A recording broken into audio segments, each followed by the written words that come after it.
Bible House Network.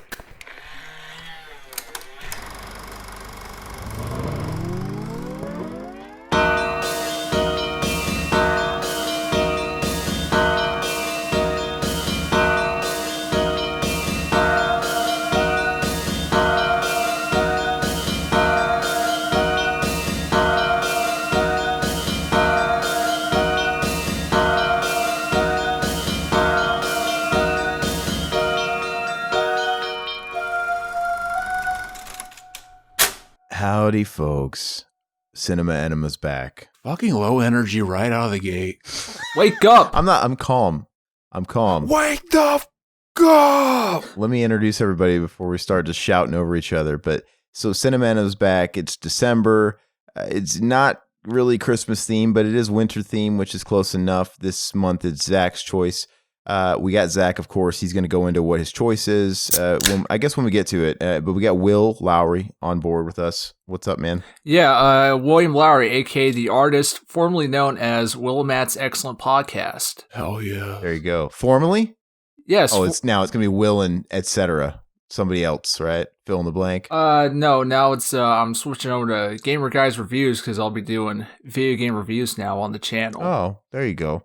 But anyway, so Zach, go ahead and tell everybody what we're doing this month for your choice for Cinema Enema. We are doing the Thing series. Fucking the original Thing from Another World or Planet. What's it called? Another world. Thing from Another World. Fucking John Carpenter's The Thing. And The Thing. 2011. Fucking amazing. All right. Amazing. But anyway, that's going to come at the second half of the show. If you guys aren't familiar with this show, This is this is like a fucking somebody recommended this a long time ago. Finally, it's happening. oh, they recommended us actually talking about it as a whole, like the series. Mm-hmm. Okay. Well, we'll get into that. If you guys aren't accustomed to this particular show, we release it about once a month, and we kind of focus the back half of the show on a film or a film series of topic. That's what it's going to be this time, The Thing. But we always like to knock the rust off and just at the start of the show, just kind of talk about news and what we've been watching lately. And a recurring theme, I'll say here with news, ever since the pandemic, there ain't shit. This might be the driest month I've ever seen. If you go to websites such as Dread Central, it's just, I don't know, man. It's like a vulture. It's a vulture's haven, just picking at the bones, because I'm looking at the front page, and this is all the articles I'm seeing. It's a bunch of this shit. Mila Jovovich would always love to return to more Resident Evil. Terminator Nick Stahl would love to return as John Connor. It's like, hell yeah. I'm saying it's all that bullshit. It's all these, you know those articles I'm talking about, Zach? Yeah, the clickbait. The clickbait, they just get these interviews and they ask them, hey, you're a working actor. Would you love to return to your glory day? Of course they're not going to say no. It's nothing but a page of that. And particularly on Dread Central, they also have these really shitty articles where it's like called horror history. And all they do is celebrate some kind of anniversary of something. And they're really grasping here. Horror history. On this day in 2017, all the way back then, Bright was released. That shitty movie on Netflix. Great. Why is this taking up real estate on the website? Another clickbait, the Event Horizon. The Event Horizon director, Paul W.S. Anderson, would love to shoot a new cut with the original cast. Yeah, read the article. I mean, if somebody would give him the money to do it, sure, he'd have to go back and redo it and do de-aging effects, but he walked right into a question. This is so fucking stupid, man. But I guess I got to keep the lights on. We need the fucking the original director's cut of The Thing, 2011. My favorite one is everybody running with the clickbait article of Andrew Lincoln from The Walking Dead. Andrew Lincoln regrets leaving The Walking Dead. No, it doesn't. He was interviewed and he was talking about the state of Georgia, or he was saying, oh, I fell in love with Georgia. And it's funny because I quit the show because I wanted to be with my family back home because it was just taking too much of our time. But now the kids just miss Georgia. It's like they love it. They keep begging me, when do we get to go back? So he's like, LOL, I made the wrong choice, in jest. But now, yeah, but it's pretty pathetic, man. I would hate it if we ran a website, that's for sure. Can't believe that show still exists. Yeah. I mean, that's neither here or there. The show's just... How many spinoffs has it got now? I don't even know. I don't care. Yeah, nobody cares. 2 at least. It's a zombie. It's a shambling corpse just shuffling along. Well, some people must care because they keep watching it. And it keeps getting more fucking shows. Well, it's because the viewership's dwindled, but I guess it's still good ratings for cable still, which that's not a reason to kick a dead horse and keep it around. Like the numbers are still good enough, but I think they should look at the dip rather. It used to average this many millions of viewers, and now it's averaging like 1 or 2. Why the fuck didn't Ash vs. Evil Dead get that treatment? Like, I don't know. Keep going. Well, Fucking. it's like a wise man once said, you either die Ash versus Evil Dead or live long enough to see yourself become the Walking Dead. Uh-huh. I mean, that's a good way of putting it. Because when the show was in its peak, season 3 to 5 or whenever that was, they were going head to head with primetime network TV. They were beating those shows, which is nuts. Now I think they're just looking at the numbers and now they're more realistic. Like, well, now we're just competing with Pawn Stars and Ghost Adventures. Other shows kind of on our and I don't know, but they're gonna make money. They're gonna do that Walking Dead Andrew Lincoln movie still. I guess they keep saying that got delayed by the pandemic, and they're actually gonna film that in the spring, I guess. And I just think too little, too late. I think they should have ended The Walking Dead after 5, 6 top seasons. And then they should have ended it with a big theatrical movie, and they should have put it out when the show was fucking hot as shit. If they would have put that movie out and just ended everything on a big theatrical movie, say at the end of season 5 or season 6, it would have fucking did hundreds of millions of dollars, I'm convinced. But now I don't think anybody's really going to see it. I wouldn't be surprised if it gets scrapped and it gets thrown to VOD or like an AMC network original movie or something. But anyway. But do you guys have anything else to talk about news-wise? Because I really have nothing. I scoured. I have a little news. It's from a few weeks back, but it is relevant. During the Game Awards, they announced a new Evil Dead game is in the works. Mm-hmm. Yeah. Oh, yeah. And it, it looks good. It kind of looks low rent, like the old ones used to be comparatively. Like, you know what I mean? Like, it looks low rent compared to games coming out now, like just like the ones back in the PS. I don't know what the fuck you mean. It looks great. No, it looks good, but it clearly looks like an indie, a smaller budget title. Beta. Well, I mean, I did a little research, and it's being developed by 2 studios. One of which it's like their second game, and their other game is a mobile phone Cobra Kai game. Yeah, okay. And I think that same Cobra Kai game is also on the PlayStation networks and stuff. I think it went cross-platform. But that explains it, right? It looks like that type of game. That doesn't mean it's not going to be good, but it looks like newer developers, and it looks like last gen graphics, but good, right? Nothing wrong with that. It's doing the whole over-the-shoulder thing. It kind of looks like a Resident Evil type thing, or whatever. The graphics look like current gen. You could just suck a dick up till you hiccup. Seriously, Bruce Campbell's chin looks amazing. Exactly. It just does. But it makes me wonder, is this the reason why the whole Mortal Kombat fiasco's been going on? About he's in the game, he's not in the game, he's in the game, he's not in the game, and legal issues. Did they really let this particular game coming out somehow interfere? You would think Mortal Kombat being the much bigger game would only promote that game. Why would you think that this is the reason? I because think Mortal Kombat is just fucking, they're just moving fucking characters around. Don't want it to come out yet. Who knows? Yeah, that always could be. But I mean, I think Ed Boon, he finally came out and said a little something. He was interviewed last month, and he got cornered. And I think only information we got was basically legal shit, right? Because I think somebody quoted... He's still trying to find the fucking character model in his big-ass fucking eyebrow bushes. No, actually it was Bruce Campbell did one of those, not stand-up, but like appearances at a drive-in. And maybe they were showing Evil Dead around Halloween or something, but he made an appearance and, the whole fucking pandemic shit. And somebody asked him, and he basically went on the spiel about legalities and things. He's like, look, certain properties are owned by certain studios, and when other studios want to use those properties, a lot of times people don't get along and money gets in the way and all that bullshit. He basically just kind of kept it like that. And I think Ed Boon more or less basically said what he said, just kind of referenced that and just kind of left it there. So if that's what it is, what is it? I mean, I get it. Warner Brothers owns Mortal Kombat, but it just doesn't make sense to me. It's a bunch of fucking people in suits not getting enough money. Yeah. Yeah. So if there's nothing for news, which there isn't, Will, what was your take?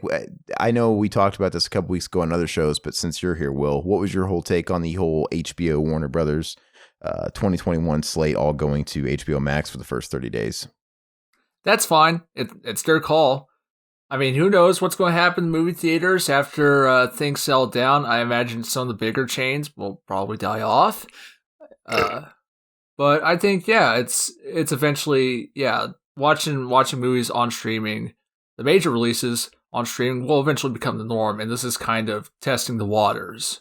If it doesn't shut out the industry completely and theatrical runs of shit completely, it just presents the new norm. Like we might see more and more all this stuff going to dedicated platforms at the same time as theaters. Did you guys not see they're already hinting that they might just like renege on the whole thing? Like, fucking Dune, it might come to theaters only, actually, because we don't want to fuck up the series, trajectory, and we want to give it a chance to have a whole series. Wouldn't that be funny though if it's hey, we're bringing everything to streaming. Hey, we got a vaccine now. What the fuck? Never mind. They're a fucking big company and they could just literally fucking change their mind. Yeah, I don't know. I still think it's the future. I even if it is a testing of the waters, and the next step isn't just total. You also thought our future was on Twitch, and that was fucking retarded. Listen to me though. I think it's, even if it's not going to eradicate theaters, I think it will be a new standard where it's like, hey, look, Warner Brothers has their stake in HBO. It's also going to come to HBO Max. What of it? It's just going to be a thing.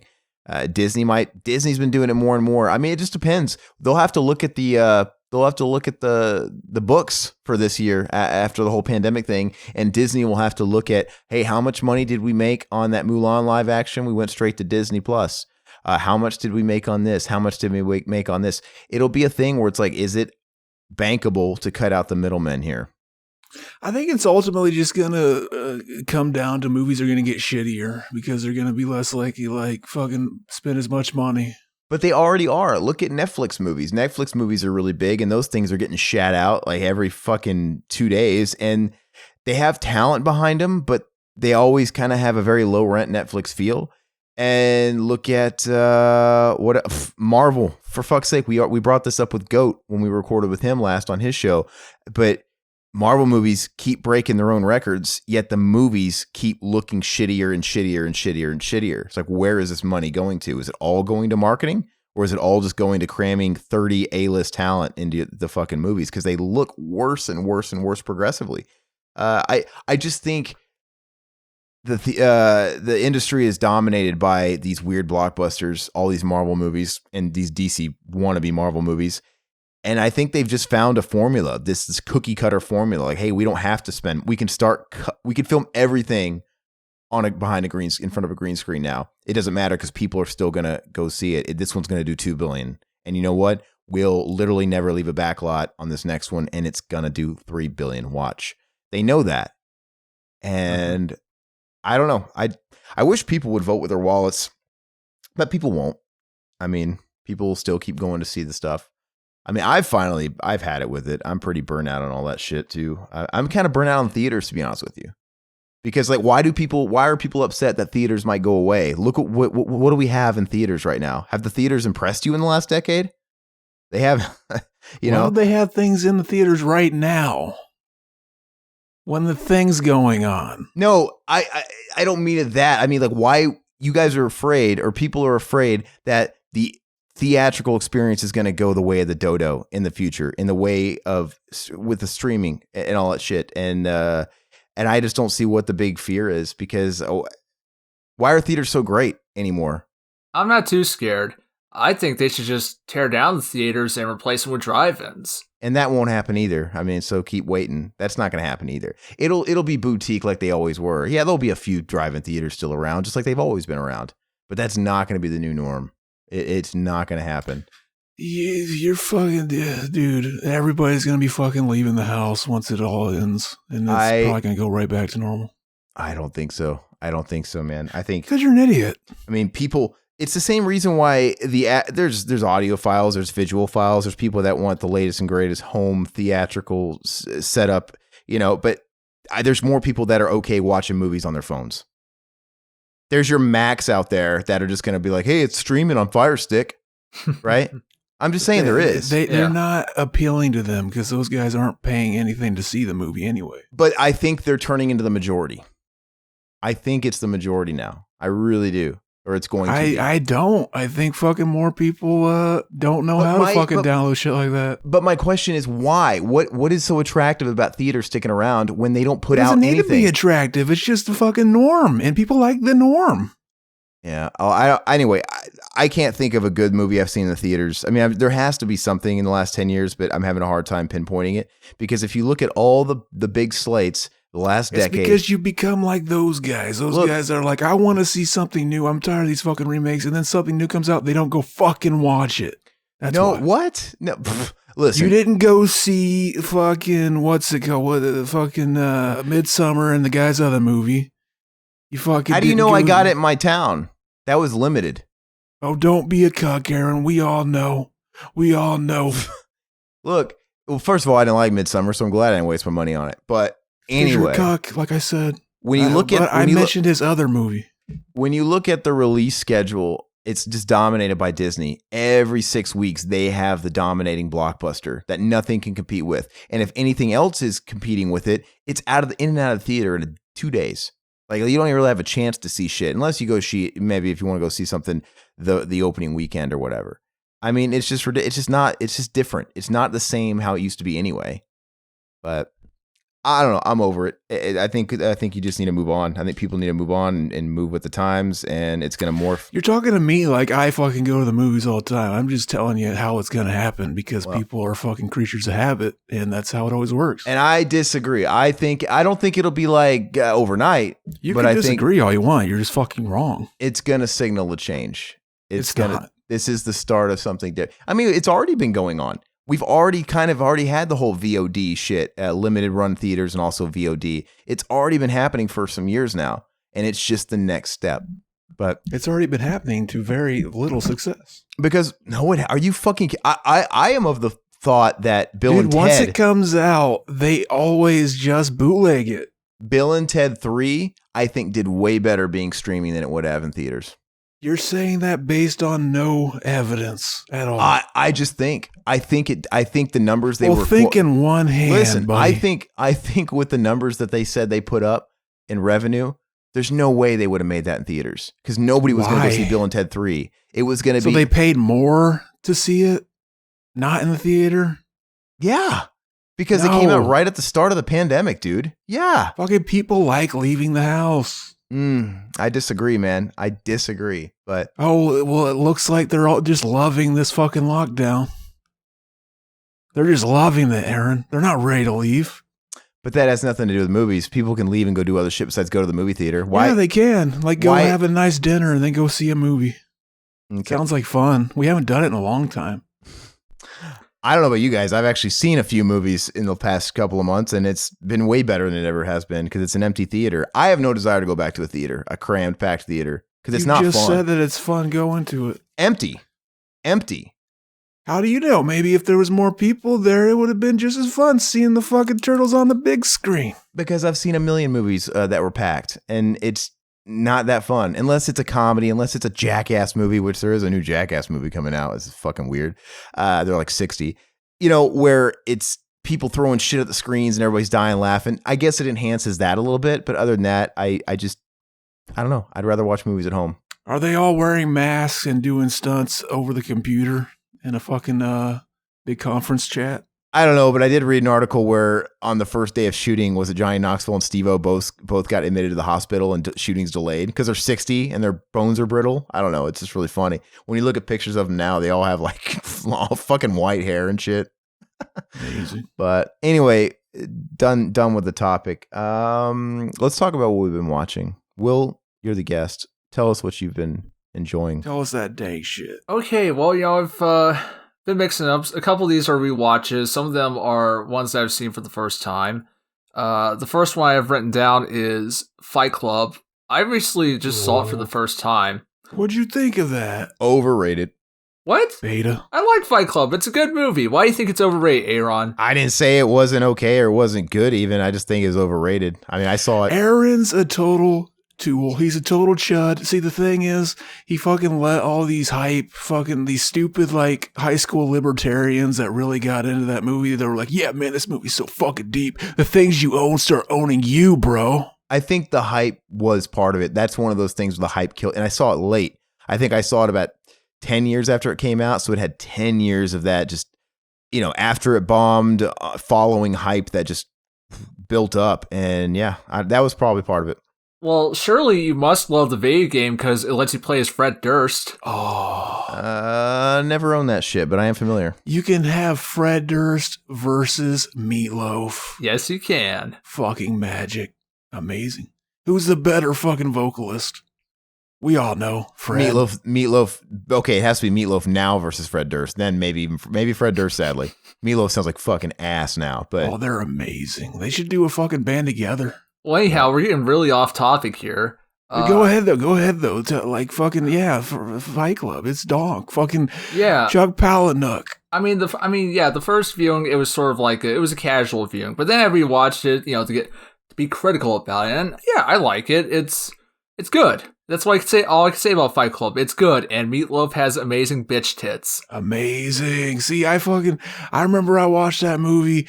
I heard people talk about it. I always thought it was like some stupid ass bro movie, and I think that's where like it gets hyped up the most. Like fucking, it's a movie about people that hang out and just fight each other. That's some stupid shit. Like who would really do that? Fucking like what? Like and then I watched it and I was like, oh, this is like deeper than that. It's not like a stupid bro movie. It's criticizing that stupid bro shit. It's donk. It is. It's one of those movies where you watch it and you start to pick up on little details that you might not notice, especially like how in a lot of scenes you might not notice it, but there's like there's a Starbucks cup in the background. Amazing. Yeah. Like like episodes of that Dragon show, fucking Starbucks cups ruining the whole series apparently. Remember that with HBO? Game of Thrones. Exactly. If I had to give Fight Club a rating, it would be 4 bars of soap out of 5. Hell yes. Cool. That might be a 9 for me. Okay. I'd have to rewatch it because it's probably been close to a fucking decade. I mean, I don't know. I need to go into it now with no expectations because I've already seen it. Maybe so I couldn't give it a rating. Okay.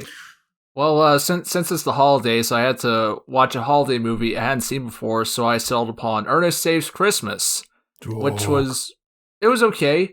It feels like a Sam movie that just so happens to have Ernest, like you guys have described it. Mm-hmm. It's funny for what it is, but ultimately it's kind of forgettable and lacks the memorability of something like Ernest Goes to Jail or even Ernest Goes to Camp, because I actually got a few of the Ernest movies recently. Yeah. Camp's good. It's a 5. I mean, it's just kind of there. Yeah. It's forgettable. Okay. I wish I would have fucking bought Ernest Scared Stupid while it was on Blu-ray, because now it's like, you can't get that unless you pay like $50 on Amazon. I have that on Blu-ray. Okay. And I have is Jail the same situation? I don't know, but I do got Jail on Blu-ray.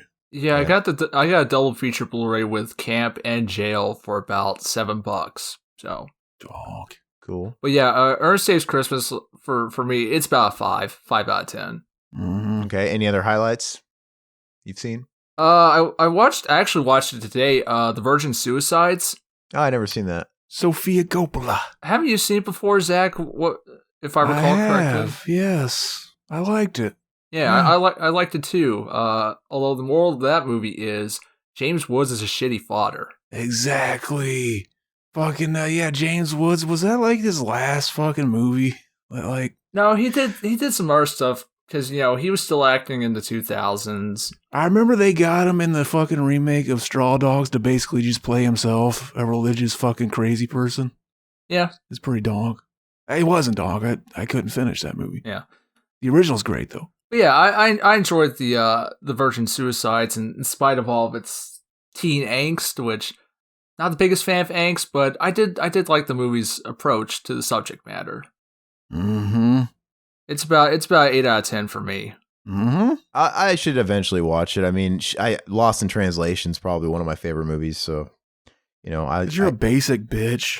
By default, I guess I'm a fan of Sofia Coppola. Then, I love Lost in Translation. I think it's a good flick. I watched that movie she did with freaking Hermione Granger where they're like... The Bling Ring? That was stupid. Bad. That was not good. That was like a freaking 4 out of 10.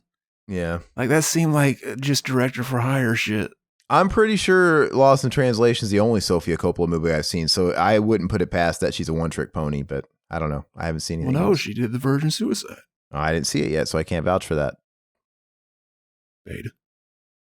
Okay. Well, that about wraps it up in terms of movies I've recently watched. I had a few more, but they were just, Yeah, we like to coat the big ones, Zach, what about you, man? I watched Dirty Harry. Oh, yeah, okay. Really? I thought it was the first time, but apparently I saw it before, and it's just, I find it forgettable, and that's why I thought it was the first time. I give it like a 4 out of 10. Really? The Zodiac Killer movie. Yeah, I mean, I don't know if it's up there my favorite of Eastwood's either, but and I don't even know if it's the best Dirty Harry movie, to be honest with you, but interesting. Yeah, like I heard apparently it was gonna be Sinatra was gonna play in the movie. Fucking what's his name? Fucking the singer. Yeah, Frank Sinatra. Frank Sinatra. Okay. What else you watch? I watched Mystic River. That was on HBO. You got anything to say about Dirty Harry? Because you know what, I do remember, like that was like, remember when the PlayStation 3 launched? There was gonna be a Dirty Harry video game. That's right. Yeah, there's a whole video somebody did on it. Yeah. Yeah. Fun fact. Go ahead. Well, I have Dirty Harry on the NES, and I tried playing it not that long ago, and it's just one of those carts that no longer works. It's just age finally got to it, and I can't. And it just stays frozen on the intro screen where it's got like that weird animated Dirty Harry face, like on the press start, and I can't play it. So anyway, continue. Sorry. Yeah, I've seen bits and pieces of the Dirty Harry movies over the years. I really need to sit down, get all the movies, and watch them. Mm-hmm. All I remember from like the sequels is that in one of them, he's chasing the bad guy through a room, and Welcome to the Jungle is playing, if I remember right. Yeah, they're quintessential dad movies. They are. Exactly. You know what I thought it's Clint Eastwood taking down the young punks. At least they're more realistic about it versus the Death Wish movies where it's like, I'm Charles Bronson, I'm going to shoot you. Oh, Death Wish rules. Dirty Harry. They needed a Dirty Harry versus Bronson movie. When are they going to add Bronson when are they going to add Death Wish Bronson into Mortal Kombat roster? That'd be great. Fuck yes. I would come. Okay. Continue, Zach. Sorry to get off on a tangent. I've watched Mystic River on HBO Max. That's a great movie. I liked it. I gave it an 8. Very bleak. Everything about it's very bleak and great ensemble. It's a great usage of ensemble cast because I think a lot of times when people load in all these fucking actors and stars in a movie, it's kind of wasted, but everybody's real good in it. And I miss Tim Robbins. Whatever the fuck happened to him? I think he does a lot of philanthropy work, like his wife, because she doesn't really act anymore either. Right? Yeah, Susan Sarandon. I remember me and Mac went and watched Tenacious D and the Pick of Destiny, and out of fucking nowhere, Tim Robbins shows up, and I'm like, holy shit. Yeah. Hopefully Tim Robbins is back, and then he just disappeared again. Yeah, but have you seen that movie though, Will? It's good. It's real bleak though, and it's I haven't watched it in some time, but it's really good. I remember everything about it though, which is a good thing. I think I saw it a decade ago, and I remember everything. Yeah. Sorry. Basically, Tim Robbins' character was like abducted as a kid and like fucking molested or something. We never really find out. And then it cuts to like the buddies like years later. They've all like, they're not really buddies anymore. One of them's a cop. And then one of the buddies. Sean Penn's into some dirty shit, right? He's yeah. And then Sean Penn's daughter ends up being murdered. And like, they're trying to figure out who did it. And they think in the movie sets it up as if Tony Robbins did it. That is a twist. As if Tim Robbins did it because the night of the murder, he was at the bar where she was. He was one of the last people to see her alive. And he happened to come home with a bloody hand and said that he like fucking almost got mugged. And like, his wife was wondering like, holy shit, is he lying and shit like that? It's good. And he just becomes the easy guy to blame because he's a total fucking basket case because of what happened to him. And this part I guess I don't remember, but I think towards the end, doesn't he get caught in a little bit of a lie? Doesn't help him. Like he tries to help her or something. There's a whole story of how it all really went down. And I remember the twists and everything else. But it's really, really good. And it's really bleak. It does not have a happy ending. It kind of makes you feel hopeless at the end of it, right? Didn't you have that same kind of feeling? Like, definitely not a happy ending. And Kevin Bacon's the other friend. He's the cop that's got like the marital issues, and his wife left him, and he's always answering the phone, and she's like quiet on the other end. And yeah, it's really bleak. Like nobody's happy in that movie. Everybody's fucking miserable. But anyway, what else? I watched Constantine. That was on HBO Max. Ew. See, HBO Max finally made a Roku fucking app, so I've been watching a lot of HBO Max. And like, yeah, Constantine, I've been going through the things that are going to leave soon. Like, I like that whenever they do that with the streaming apps, they tell you what's leaving soon. So you fucking, the shit you have to watch. Yeah, fucking, I hate when they don't. Like, fucking, the worst at that is Amazon Prime. Just take shit off without ever warning you. But yeah, I watched Constantine. I was like, yeah, I hear like a lot of people hated this when it came out, but it's warmed up to people over the years, and now a lot of people say they like it. I didn't like it. I thought it was a 3 out of 10. Give a raspy to fucking Gavin Rossdale when he's like, finger looking good. I cringed when I saw that. I didn't think he did that bad. I thought he was fucking just, he was just like any other fucking big Hollywood actor in a movie like that nowadays. Isn't it weird that he just propped up in that fucking movie? Like Gavin Rossdale, even when that movie came out, Bush wasn't a thing for a decade. No one gave a shit. And like, he's really not doing anything now, but it's just really weird. Like, whose dick did he stroke to get thrown into that movie? Exactly. I remember that being the first movie I saw Shia LaBeouf in, like kind of after all the Disney shit ended, right? I know he was barely even in the movie. I remember people. He really wasn't. Remember people shitting on him. Like there was like a big like there's a reaction thing to Disney style actors where the people just instantly want to hate them. Like, oh, I fucking hate that person. And then like that was one of them. And like I remember, that was pre Transformers. Transformers might have came out the following year, but that was like right before. Yeah, I remember people were like, I fucking hate that kid. And I remember watching it thinking like, oh, apparently he's really bad in this because people hated it. And then they hated him in it. And it was like, he's barely in it until like fucking like up until the third act, he was probably in it like 10 minutes a total of. Yeah. And then like he kind of like comes big in the last act, but then like not very long. Yeah, I didn't like it very much. The Reeves is dank though, always. There you go. My heart lies with the Reeves. Whenever they throw these ex-Disney stars and shit, it always takes me out for a second. Like, hey, it's that chick from High School Musical, or it's that. But I mean, I get over it fast. It's like, what are they supposed to do? Not try and grow up? And not try and work? Still. And then people act shocked when these fucking kid actors turn out to be crazy. And it's like, I saw that coming. He was a kid actor. Well, the reason why, Well, what was it? I was watching Bad Boys for Life or whatever. That have Vanessa Hudgens in there. Like, oh, okay, well, she hasn't, whatever. She's got to eat too. I think I always give those people the benefit of the doubt to a degree because, I mean, some of the best actors had to prove they were one of the best actors because they came from something. Like Kurt Russell was fucking Shia LaBeouf. Kurt Russell was a Disney darling, right? He was a child actor and he was a Disney pretty boy and he was in all those fucking bullshit movies. And John Carpenter's like, hey, let's put that pretty boy from all those Disney movies in one of my movies. Mm-hmm. And that sort of bridged him into adulthood. So, So quick fire. I watched another one that was leaving soon. The first thing I watched with the fucking HBO Max app, I watched The Problem with Apu. Oh, a documentary about the comedian. Oh, I didn't see it, but fuck that. That documentary. See, I watched it and I was like, they should have called this Much Apu About Nothing. Yeah. Because they lay it out throughout the documentary. They're like, oh yeah, they're fucking making fun of pretty much everybody. And I was just like, yeah, fucking, I see that like, oh, that could be annoying that the only character that represented you as a kid was that. But it's like, you were a kid anyway. They were going to fucking pick on you for anything they could find. Like, if it wasn't that, you'd just be fucking pissed off about something else. I remember seeing the trailer for that and they had Cal Penn on there. I'm like, motherfucker, you did the Harold and Kumar movies. You make fun of lots of shit in the Harold and Kumar movies.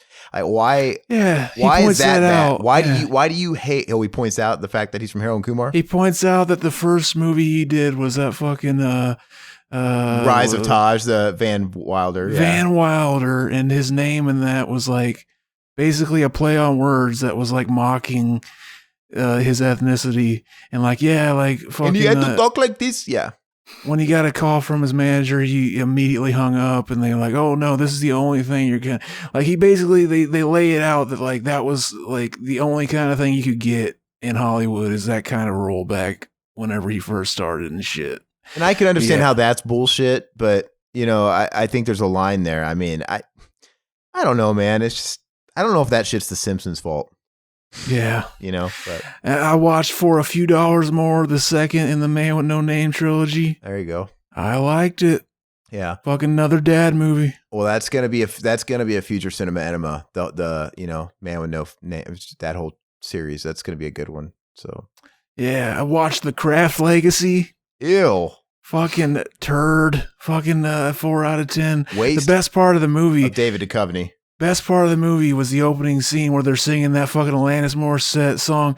I got hand in my pocket and the other one smoking a cigarette. I was like, this makes me feel fucking nostalgic for the 90s. The rest of the movie doesn't. Wasn't the Craft Legacy Blumhouse? It was. Fucking Yeah, and now they want to do The Exorcist. Start with David Gordon Green directing it. Like, make it stop. Why? Who's letting Blumhouse buy up all these property rights? Like all these I big. don't know. I know. Forget The Exorcist. Give us Savage Streets 2. Oh, hell yeah. They were actually going to make a Savage Streets 2 in the 80s, and it was going to be directed by Danny Steinman, who directed Friday the 13th Part 8. Or no, wait, I'm Part mixing 5. Up. With music by Jim Steinman. Yeah, Part 5. I'm mixing it up. They were going to make a Last House on the Left Part 2, and it was going to be directed by Danny Steinman. Okay. And yeah, my bad. That fell through. But yeah, I always liked The Craft, so I was looking forward to seeing it. Figured it'd probably suck, though. But yeah, a 4 out of 10. I watched Ted for the first time. Overrated. Always heard it was like funny and like, oh yeah, if you love fucking Flash Gordon, it's got a great surprise. I never gave a fuck about Flash Gordon. And yeah, I thought it was a 4. Yeah, that's another movie that was just hyped to fuck. And when I saw it, look, I don't treat brainless comedies the same as I do other movies. Like I just want to be made. I just want to laugh. Like if it's really dumb, I don't give a shit. I mean, we have to bring it up. People want to make fun of people that liked Limp Bizkit back in the day. Liking shitty, stupid shit like Limp Bizkit is no different than getting some kind of value out of Do Where's My Car. You know what I mean? It's really not any different. Mm-hmm. Yeah. And if you can laugh at Do Where's My Car, then you got your money's worth. That's all I look for. And I watched Ted and I'm like, you know what? I don't care that everybody has talked about this to death. If it makes me laugh, I'm happy. I always want stupid comedies I've never seen because I think I've seen all of them. And yeah, I don't think I laughed once, to be honest with you. Like I don't think I actually outwardly laughed. Mm-hmm. And it was maybe to my recollection, like a 4, which is weird because I know Seth MacFarlane is capable of laughs. I mean, there are moments on Family Guy is pretty beat to death, but there have been moments. You'd think if he's going to make a big movie, it will be nothing but the best moments that he can pull out. See, I think like I don't like his comedy. Like the only thing I like of his is that fucking show, The Orville. And that's not like really a comedy. It's like an action adventure, fucking the ripoff of Star Trek. But like comedy is kind of like an icing on the cake, and it's not really the focus. Yeah. Yeah. Well, Ted 2 was even worse because I really don't remember Ted 2. I remember nothing about Ted 2. I remember like, why the fuck would it matter if you ripped a fucking teddy bear in half? Why would it die? Like it doesn't have organs. Like what the fuck? Like I was thinking about shit like that. That's how you know it's not a good movie. Yeah, it's not making you suspend your disbelief. Like you're picking apart all that bullshit. Yeah, it's not failing at its job for sure. Exactly. Shouldn't the two pieces just be alive? I watched that Leap of Faith, William Friedkin on The Exorcist, the Shudder documentary. Yeah. It's basically just like him talking to the camera as it shows stuff. And yeah, it was actually pretty entertaining. And it did a good job making me want to go back and watch the movie. I gave it a 7. Okay. Any other highlight? I might watch that too if it's interesting enough. If it's 7, yeah. I had my Shia LaBeouf-a-thon, which I kind of talked about. I watched Honey Boy. Thought that I gave that a 6 out of 10. I thought it could have been better.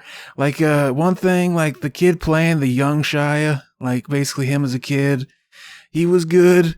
And then fucking Shia LaBeouf playing his dad was good. The fucking guy playing the modern day Shia LaBeouf that's going through like the fucking all that shit. That was like the weakest link. He was very forgettable. Yeah. It's all right movie, yeah. I feel the same. Yeah, I thought it kind of ended abruptly, and I liked like the message it was going for. That like when you're a kid, you look up to your parents as if they have it all figured out, but really you like grow up and you realize that you're just as lost as you were when you were a kid, shit like that. But like, yeah, it didn't pay off like I wanted it to. But yeah, I gave it a 6, and yeah, I watched the Peanut Butter Falcon, which I really liked. I want to watch that though. Is that streaming somewhere in particular? It was on Amazon Prime. I actually bought it. Okay. It's like $9. Okay. I got it. It's a feel good, heartwarming movie. And it's like, yeah, like the less you know about it, the better. It's kind of like a Huckleberry Finn type of story. I say, check it out. Okay. Hopefully it's still streaming. Hey, and Honey Boy, that prostitute almost fucked that little kid. Exactly. Ooh. I don't remember exactly what happened. But she just kissed him and it didn't go anywhere? Somehow it didn't go anywhere, but it was gonna go somewhere. Like what? Think that really happened to our boy Shia? I think he probably wrote that in just like Jean-Claude Van Damme writes in all his oiled down ass sequences. I don't know. Being a kid actor, shit like that happens to you fucking younger than you probably should. It's possible, but I mean, it's still a movie at the end of the day. I mean, there's embellishments there. I don't know. I watched those 2 Amazon original movies. I watched Uncle Frank and The Sound of Metal. I liked Uncle Frank. Is that any good? And yeah, I liked The Sound of Metal. Yeah, fucking about a metal drummer who like just starts losing his hearing, and like the fucking like how scary that would be to like have like a cool like thing you love doing that's kind of laid out before you, and then just like out of nowhere it's taken from you. And like, yeah, fucking like he goes through it's got the girl from Base Motel with the that she needed like the oxygen tank and shit. Mm-hmm. She's playing like his girlfriend who's like the vocalist of the band. And that guy was in Venom. I think he was the bad guy in that shitty Venom movie. Yeah, it's worth a watch. I gave it a 7 out of 10. It was almost an 8. But like, yeah, like some of the pacing issues I remember.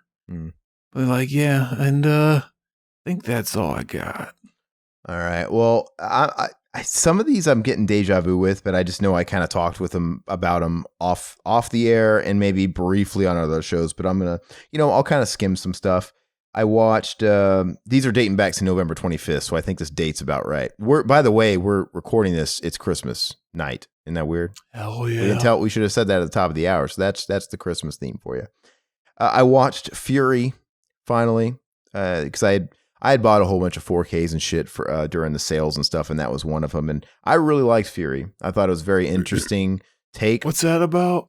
It's the World War II era movie, and it's interesting because it focuses on this one. I guess they're a platoon, but they're the guys that ride in a tank, and so a lot of the movie's pretty isolated. It's them in this tank, and they go from town to town. It's a real isolated type of war movie, and it's about them, but it's very, very, very good. And and Shia's in that too. Shia LaBeouf. Yeah, he's in it. It's really. Did you see that, Will? No. It's funny. You guys mentioned all these movies that you watched, and a lot of them aren't streaming. It's like because I don't really use streaming that often. I kind of have to go with what I can find. Yeah. Oh yeah. Well, Fury's not streaming. I bought that, but and I'm glad I did. It was worth the price that I paid for it. And it was an 8 out of 10. And you know what? And I don't want to call it a renaissance, but I feel like there was the longest time Brad Pitt died in the 90s for me, because when Brad Pitt first came to prominence, his decade, that 90s was great. I mean, from 7, 12 Monkeys, and even Legends of the Fall, which I love, he had really, really good fucking shit. And then after Fight Club, in like that first decade of the 2000s, he was just in Mr. and Mrs. Smith and Ocean's 11. It's like, what the fuck is, it was a lot of trash. Yeah. So I've seen a couple of these Brad Pitt movies that have come out in the last handful of years. Like I liked Moneyball and then I liked Fury. So it's like, okay, well now and the Jesse James movie. And I know that's all some years back, but anyway, he started to raise my eyebrow a little bit when I see his name now. I'm like, okay, well maybe it's all right. But for a while there, he was kind of cancer to me. I watched Christmas Chronicles Part 2 for some reason. It wasn't as cute and fun as the first one. The first one was all right. It was a 6. This one was like a 5 maybe. It's kind of boring. I finally watched Top Gun. This is Riverman's recommendation. Riverman, it is his favorite movie. And after watching it, I'm like, okay, well, clearly he's got sentimental attachment to this because it was kind of the effect of watching the Indiana Jones movies as an adult, never having watched them as a kid.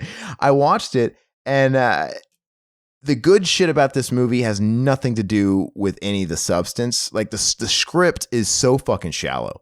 Mm-hmm. It is the thinnest plot I've ever seen, especially in a big budget movie.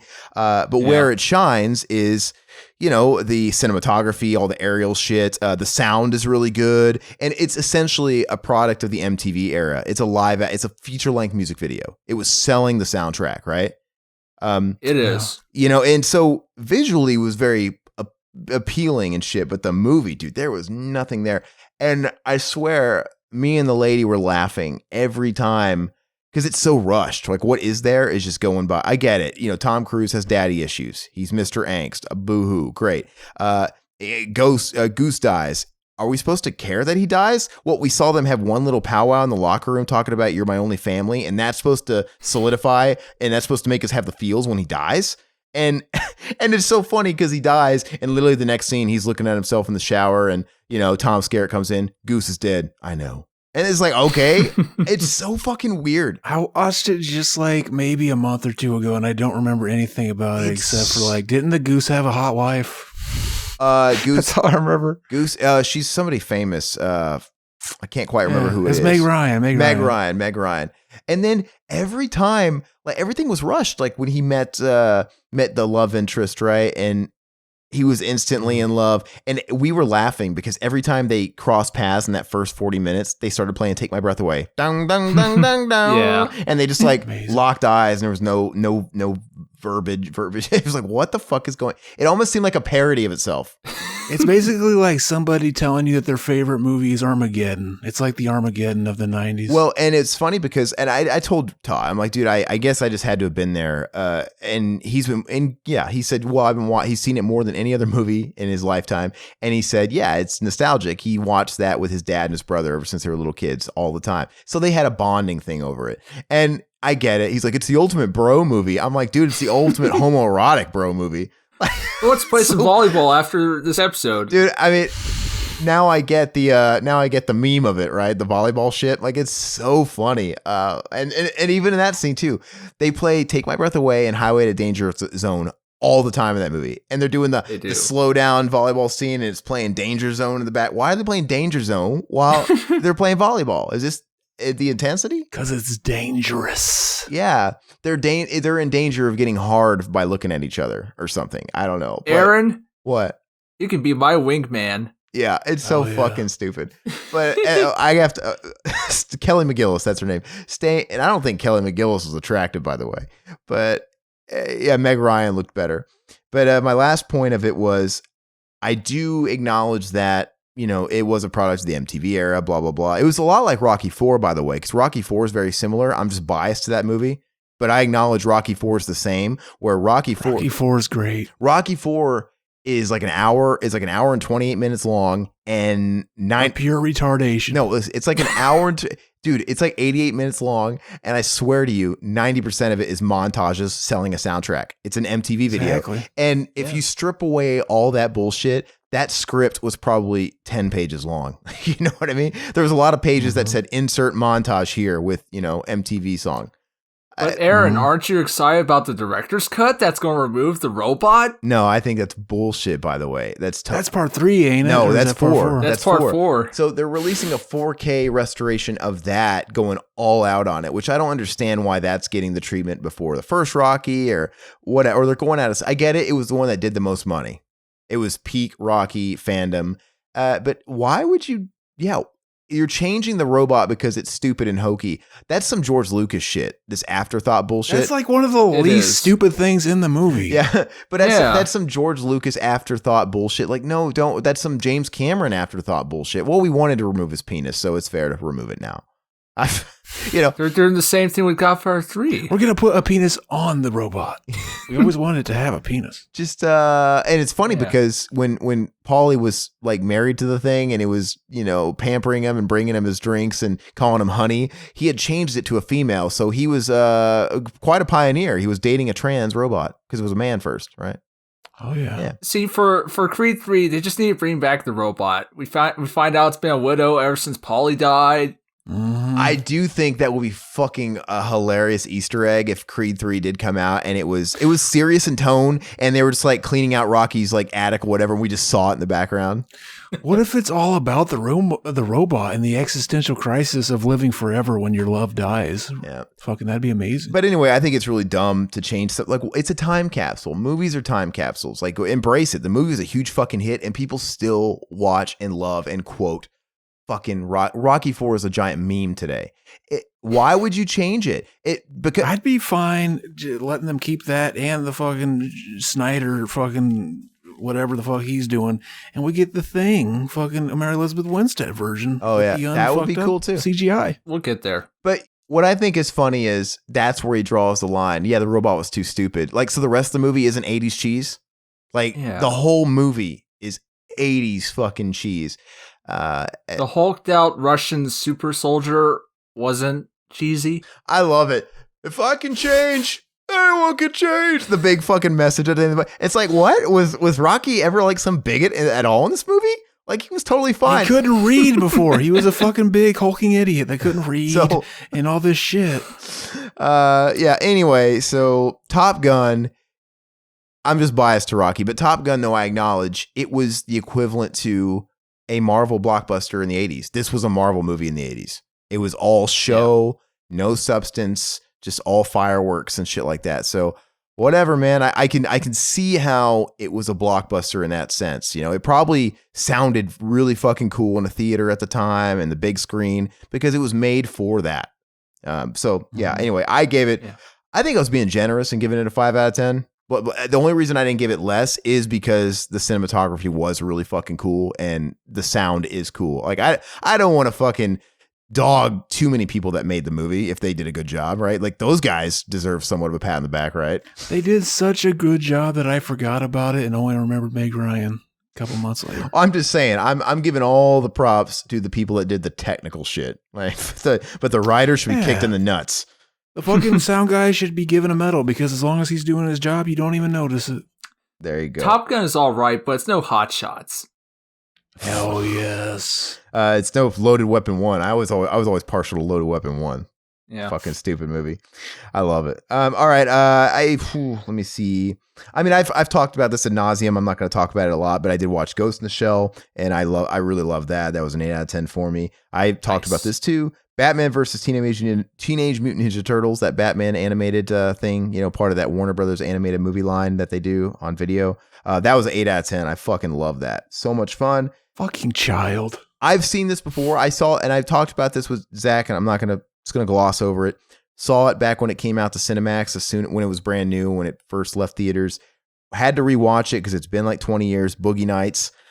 Not that good. It was like a 6 out of 10 at best. I think shit that has come in the wake of that has done that era so much better. I'd rather just watch The Deuce, to be honest with you. It's got my boy Philip Seymour Hoffman in it. Yeah, I mean, you can tell it was his debut feature, right? Paul Thomas Anderson. But whatever. It was whatever. I'll never watch it again. What else did I watch? You got the touch. You got the power. Oh, yes. I watched Blood Simple, speaking of debuts. That's the Coen debut, Coen Brothers. And that was a 6 out of 10. 6 out of 10. I liked, but part of me applauds it because they did a lot with so little. I hear that movie had nothing for a budget. And, it's hard for me to knock it too much in the places where it falters because they were doing what anybody should do when you have limited funds, and that's not work outside of them. Like, they didn't, they kept it very, very small. It's a very small, contained flick, very very simple story, so I appreciate it. There is some really good scenes in it. Overall, it's, whatever. It feels like a debut and it's missing some things, but there's some scenes that are really good that keep it afloat. Like the whole scene. Have you guys seen it? I have a long time. I the only Coen Brothers movie I've seen is Raising Arizona. I need to see more. So I won't spoil anything, but there's a scene where the whole movie is like a love triangle and a murder hire thing, right? That's right. Murder for hire, kill a husband. There is one scene where the lover of the married woman, is taking the body of the guy found dead out to the desert to bury him. Mm-hmm. It does tension so well. Like that whole scene, right? Just dragging him out there and he's still alive. That's where you can see where they were blossoming. Like, oh, they're good at this shit. So that also tells you if you have no money and you got to make there's nothing wrong with simple stories. I love simple stories. It's how you work that shit and can you do tension really well. And if you don't have money for special effects, you got to be able to work the tension. And also the end, the third act really saved it too. Because it was really cool. Just the whole showdown with the sniper and Frances McDormand. It was really well done and unique. So, but yeah, it's a 6 out of 10. I watched Marauders for some reason. I don't know why I was feeling like just the shittiest straight to Netflix looking action movie ever. It's technically it was in theaters, but if you look at the other movies this guy directed, he's done nothing but that bullshit Netflix shitty shit. It's got Bruce Willis and it's got Chris Maloney. And it's got Dave Bautista. It's one of those movies. One of the sad Bruce Willis movies. It's a sad Bruce Willis movie. But for some reason, this one got a theatrical release, which I felt somehow maybe legitimized it a little bit. And then I watched it. I'm like, nah, somebody just must have put up the dough because it feels like all those other movies he's been doing. And but like I said, it's by the same people that have literally put out all those other movies he does with 50 Cent and shit. Give me back the kid era Bruce Willis. Yeah, he's over. Marauders, though. I picked one like an unpopular era. Well, he was still getting hired by Disney, so whatever. Exactly. But you know what, though? It's a 5 out of 10. The plot was so fucking messy, man. It was, by the time you get to the end of it, you're like, yeah, I know what they were going for, and I kind of understand it, but man, this thing was woven together so shitty. And but Chris Maloney's always very charming, so he's kind of watchable to me, and even the worst shit. So it's like a 5 out of 10. Watch Skinner. We did that for the Return of Hobo, the podcast, starring Ted Raimi. I've never heard of that. It's right up your alley. What I hope it's about is fucking Ted Raimi going around stealing people's foreskins or something. To me, it's a 5 out of 10, but part of me almost wants to give it a 6 out of 10 because I wasn't bored. And that's a good idea though. Like a movie about a guy who wants to create his own person and he needs skin. He can't like make fucking, fake skin. Nothing beats the real thing. So he goes around collecting fucking cut off foreskins. Cause like now he doesn't have to take it away from anybody and it's real skin. And like fucking he creates a foreskin person. Well, but Zach, I got to tell you to watch this movie, though, because there is a sequence in the middle of it. And this is what Riverman braced me for, too. He's like, there's a sequence in the middle of it, about 10 minutes, that I know you'll know what I'm talking about. I'm dying to hear. You got to watch it because let's just say it's definitely something nobody would get away with today. Like this whole sequence in the middle of the movie that really elevates it. And it's very 90s. It came out in like 93 or something like that. And it feels like it. It's even got like 90s house music, like people that did the soundtrack, and it's very sleazy. It's a very sleazy movie. Ted Raimi plays a pretty good psycho, and it's got a really, really dumb throwaway main character in Tracy Lords. Like a lot of the plot is just like, okay, we don't need that. We don't need this person. We don't need this person. Ricky Lake is getting outacted by Ted Raimi, which is sad. Amazing. But it's worth a watch for sure. I watched The Incredibles for the first time. That was a 6 out of 10. I'm kind of over all the Pixar bullshit. Everybody talks That's like about my favorite Pixar movie. Yeah. Everybody says that. And I was like, it's all right, whatever. Everybody says that's the best one. I watched that as an adult too. I didn't see it as a kid and I was like, it's okay. Yeah, it's a 6 out of 10. I'm in no rush to watch the second one. When did you see it? I saw it when I was a kid, so I would Yeah. have been like 8 when it came out. Yeah. Dog. Yeah, but I've seen a lot of Pixar movies as an adult that I liked better. You know, so there's that too, but who knows? I watched Palm Springs, that movie a lot of people were talking about with Andy Samberg. It's basically like Groundhog Day. It's a have you seen it? I've heard about it. It's a Groundhog Day thing, and I was ready to kind of roll my eyes at it because like, oh, we're doing this again, but it's fresh, it's unique. They take it and they do something different with it, and I liked it. It's a 7 out of 10. It was fun. Our boy T-shirt Joe said it's Groundhog Day, but actually good. I guess T-shirt Joe doesn't like Groundhog Day. I love Groundhog Day. This movie's good, but it's once again, I guess Groundhog Day is as well, but it's a very small movie. If you're going to do the Groundhog repeat every day thing, it's got to be a contained movie, and they have to really be clever with what they do to not make sure it gets old. And I recommend it. Yeah. It was good. And the fact that they picked Groundhog's Day is fucking ingenious because that's like the dumbest fucking holiday ever. We look at a rodent to predict the weather. That's amazing. Well, it's also kind of smart though, because like, hey, they're going to remember us because there's no other movies about Groundhog Day. We're going to own that holiday. And then I watched a very, very, very shitty movie, and oh god, The Thin Line Between Love and Hate, that Martin Lawrence movie from the mid-90s. That's a great fucking song from Iron Maiden. Okay. No, but have you seen the movie? I haven't. Okay, so the movie, it's New Line Cinema, and it's kind of, you know, when Martin Lawrence was riding high in the mid-90s. And the whole thing, dude, I got bad vibes from it just from the intro credits, the whole opening scene with all the credits and the crawl, because it just screams Vanity Project. Like by the time the movie started, I'm like, I was telling the lady, I'm like, I've seen Martin Lawrence's name on here 150 times now. Like it's him everywhere, and it screams Vanity Project. I mean, the fucker wrote it, he produced it, it's a film by, he directed. It's like, and it's just a lot of useless injecting my name in there too. Like, okay, we get it. This is a Martin Lawrence joint, and it's fucking terrible. I gave it a 3 out of 10, and yeah, you can tell he was riding high, and it was his Vanity Project. And he went to New Line Cinema, like, hey, look, I made Bad Boys. It was a hit, and you know I'm fucking big shit right now. Give me money and give me all the control and step away. And they're like, okay, you're Martin Lawrence. Well, here's your money. And they just let him run him up. He'd never directed before. He'd never done any of this shit before. And it's very obvious. It's just, it's dog shit. And he gave a co-starring role to Bobby Brown. My prerogative, Bobby Brown.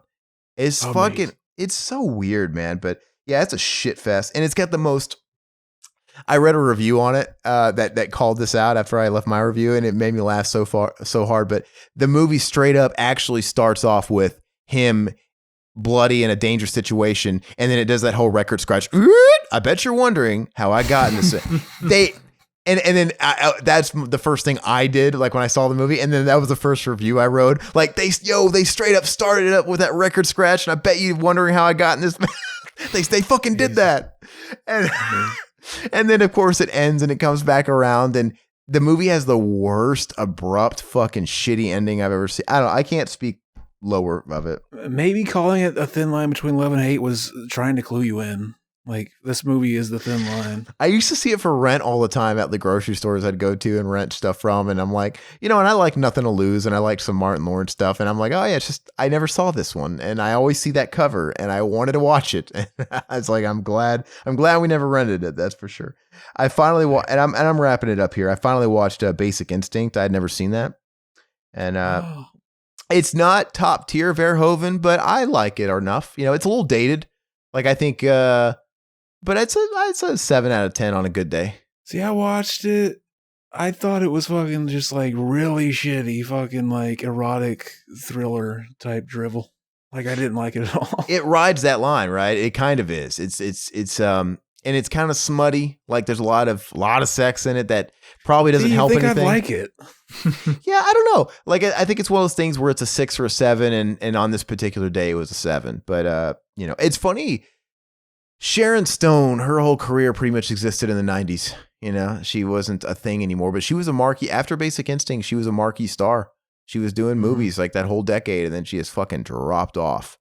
But yeah, I don't know. I think I was really looking into the movie like this was a career-making movie. It wasn't just a movie. This is a movie that everybody talked about. It was a big pop culture thing, and it made her career. So, but I wonder if he was hoping that fucking the Showgirls would have been his next Basic Instinct. Dude, they made a Basic Instinct 2 that Verhoeven had no part in, but I hear that is just a shit on a stick. I remember that, yeah. She tried the video. No, it was theatrical.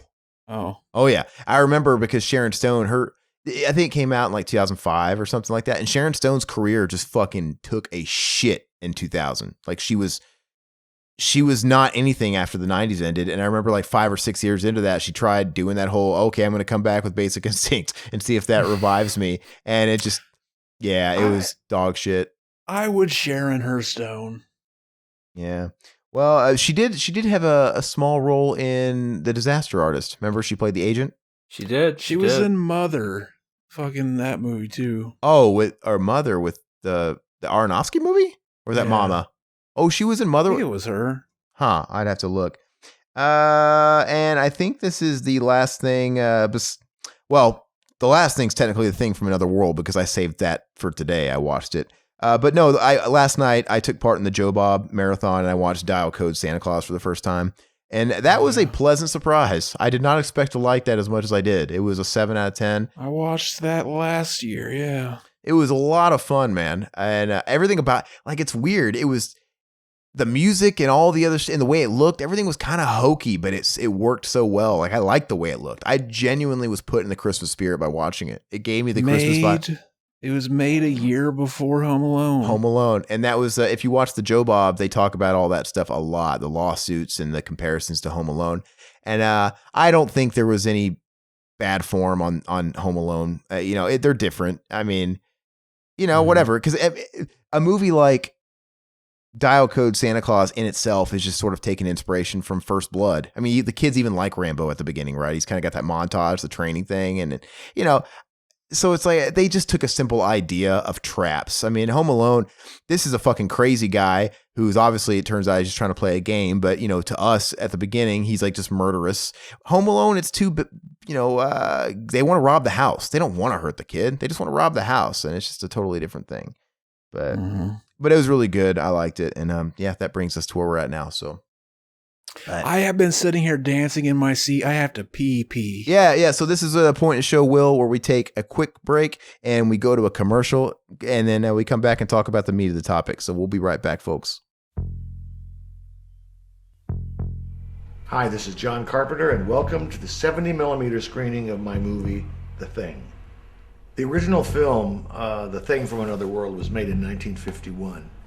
And remains one of my favorite movies. It's a great science fiction horror film.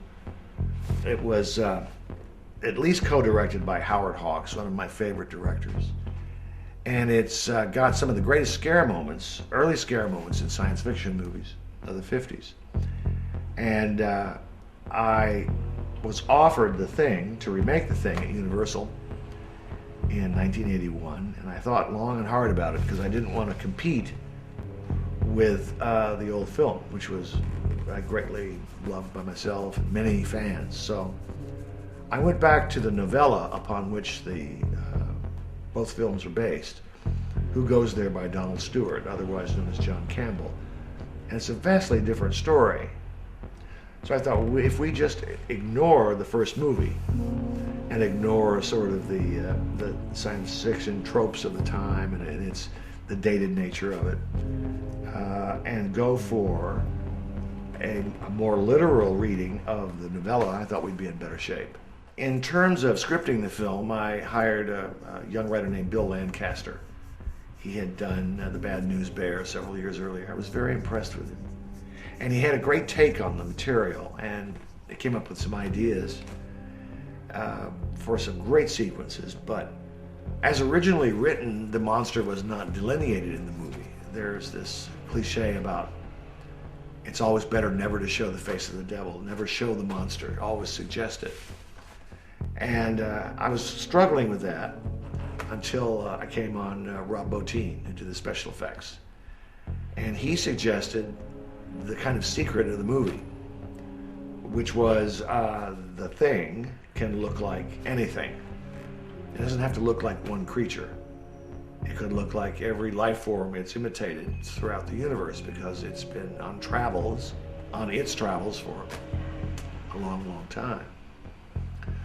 So it was a chance to create a monster that was design-based and based on the movement we can give it, and based on some really crazy kind of offbeat ideas. I don't know that there's been a monster done like this. A Robbo team convinced me, and that's the way we went.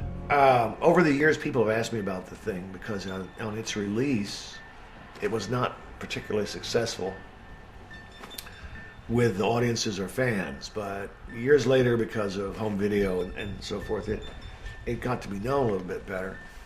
But my reaction, I was pretty stunned by it at the time because I'd made a really grueling, dark film, and I just don't think audiences in 1982 wanted to see that. They wanted to see E.T. And The Thing was the opposite of that. The thing that disturbed me about it was that the fans turned out hating it so much. There was a famous magazine back then called Cine Fantastique, which was loved and hated by various directors, and they had a story that said, "Is this the most hated film of all time?" Which didn't do a lot to assuage my ego, but I'm very proud of the movie. I've always loved it. It's one of my favorite of my own films. And I think it still looks well, and I hope you all enjoy watching it tonight in 70mm. All right, and we're back, and I'm going to hand it over to Zach because this is his pick, and he's going to sort of start us off and tell us about what we're doing, how we're going to go about it, and fly with it. So, oh yeah, so fucking back in the day, don't remember when, but we got a fucking somebody gave us a request to do an in-depth review of The Thing and The Thing, the Thing from '98 and The Thing from 2011. 98. We were like, 82. 82. Yeah, you're nice, right? Fucking okay, The Thing from 1982 and The Thing from 2011, and we were like, that's a great idea. We were gonna do it, and we just never did. So finally, I saw the opportunity, and we's doing it, baby. We's doing it. And our boy here, William, he wanted to be a part of it because you really like a Thing from Another World. Is that? Yeah. So when I heard y'all want to discuss The Thing, I was like, "Ooh, hey, that's awesome!" Because I love The Thing from 1982, and I hadn't seen The Thing from Another World since I was a kid, and I had yet to see The Thing prequel because I had heard nothing but bad things about it. So I thought, "Oh, hey, this is a great opportunity to, have some fun." Okay, awesome. I misunderstood, thought you liked this one that we're doing now. That's funny though, because unanimously what I've heard about the prequel was it was very redeeming. Like I've heard, or like pleasantly surprised. I haven't heard too many people say it fucking sucked. I've heard a lot of people like, "Oh, I expected it to suck," and it was actually okay. But yeah, we'll get to that one. Yeah. There was a lot of different opinions. Yeah. So this one, basically, I got the plot for this one from IMDb. So it's producer Howard Hawks' adaptation of John Campbell's story of an Arctic expedition that shits the bed when a blood-sucking alien is released upon the unsuspecting crew members. This is often credited or blamed, depending on who you ask, with launching the evil monster tries to destroy humanity films that were so prevalent in the 1950s. The plot is, in 1949, in the Officers Club in Alaska, the pilot Patrick Hendry is summoned by General Fogarty to fly to a remote outpost to investigate something that has crashed on Earth. Captain Hendry flies with the crew and meets Dr. Arthur Carrington and his team of scientists as they discover a flying saucer buried in the ice. They then use thermite bombs expecting to release the spacecraft. However, it explodes and is totally destroyed by the bomb. They are able to salvage the trip when they find a frozen life form a couple feet away. They cut it out of the ice and they bring it to the research station. And when the creature thaws, all hell breaks loose. Okay, yeah. That's a way of putting it. Not really. Mhm. Hey, Yeah. can I tell you really quick my review, 1-sentence review? Go a bunch of dudes are terrorized by the guy from those 5-head memes. Hell yes. You know what I thought? I thought he looked like, remember the episode of The Twilight Zone? What is it? It's a play on words, and it's like, to serve man. Yeah, that episode. Yeah, the aliens come down and like they have that book To Serve Man. They think, oh yeah, they're here to help us, but then they find out, oh, it's a It's a cookbook. Exactly. Zach, was this your first time watching this movie? This was my first time, baby. Yeah, I mean, really? How do you want to do it? Because I took some bullet point notes of my just general things that I were noteworthy. Do you just want to start exchanging those? Because I did what I usually do. I took bullet points too. Let me find that file on my phone. Actually, there's an interesting bit of trivia I want to bring up with this movie. Sure.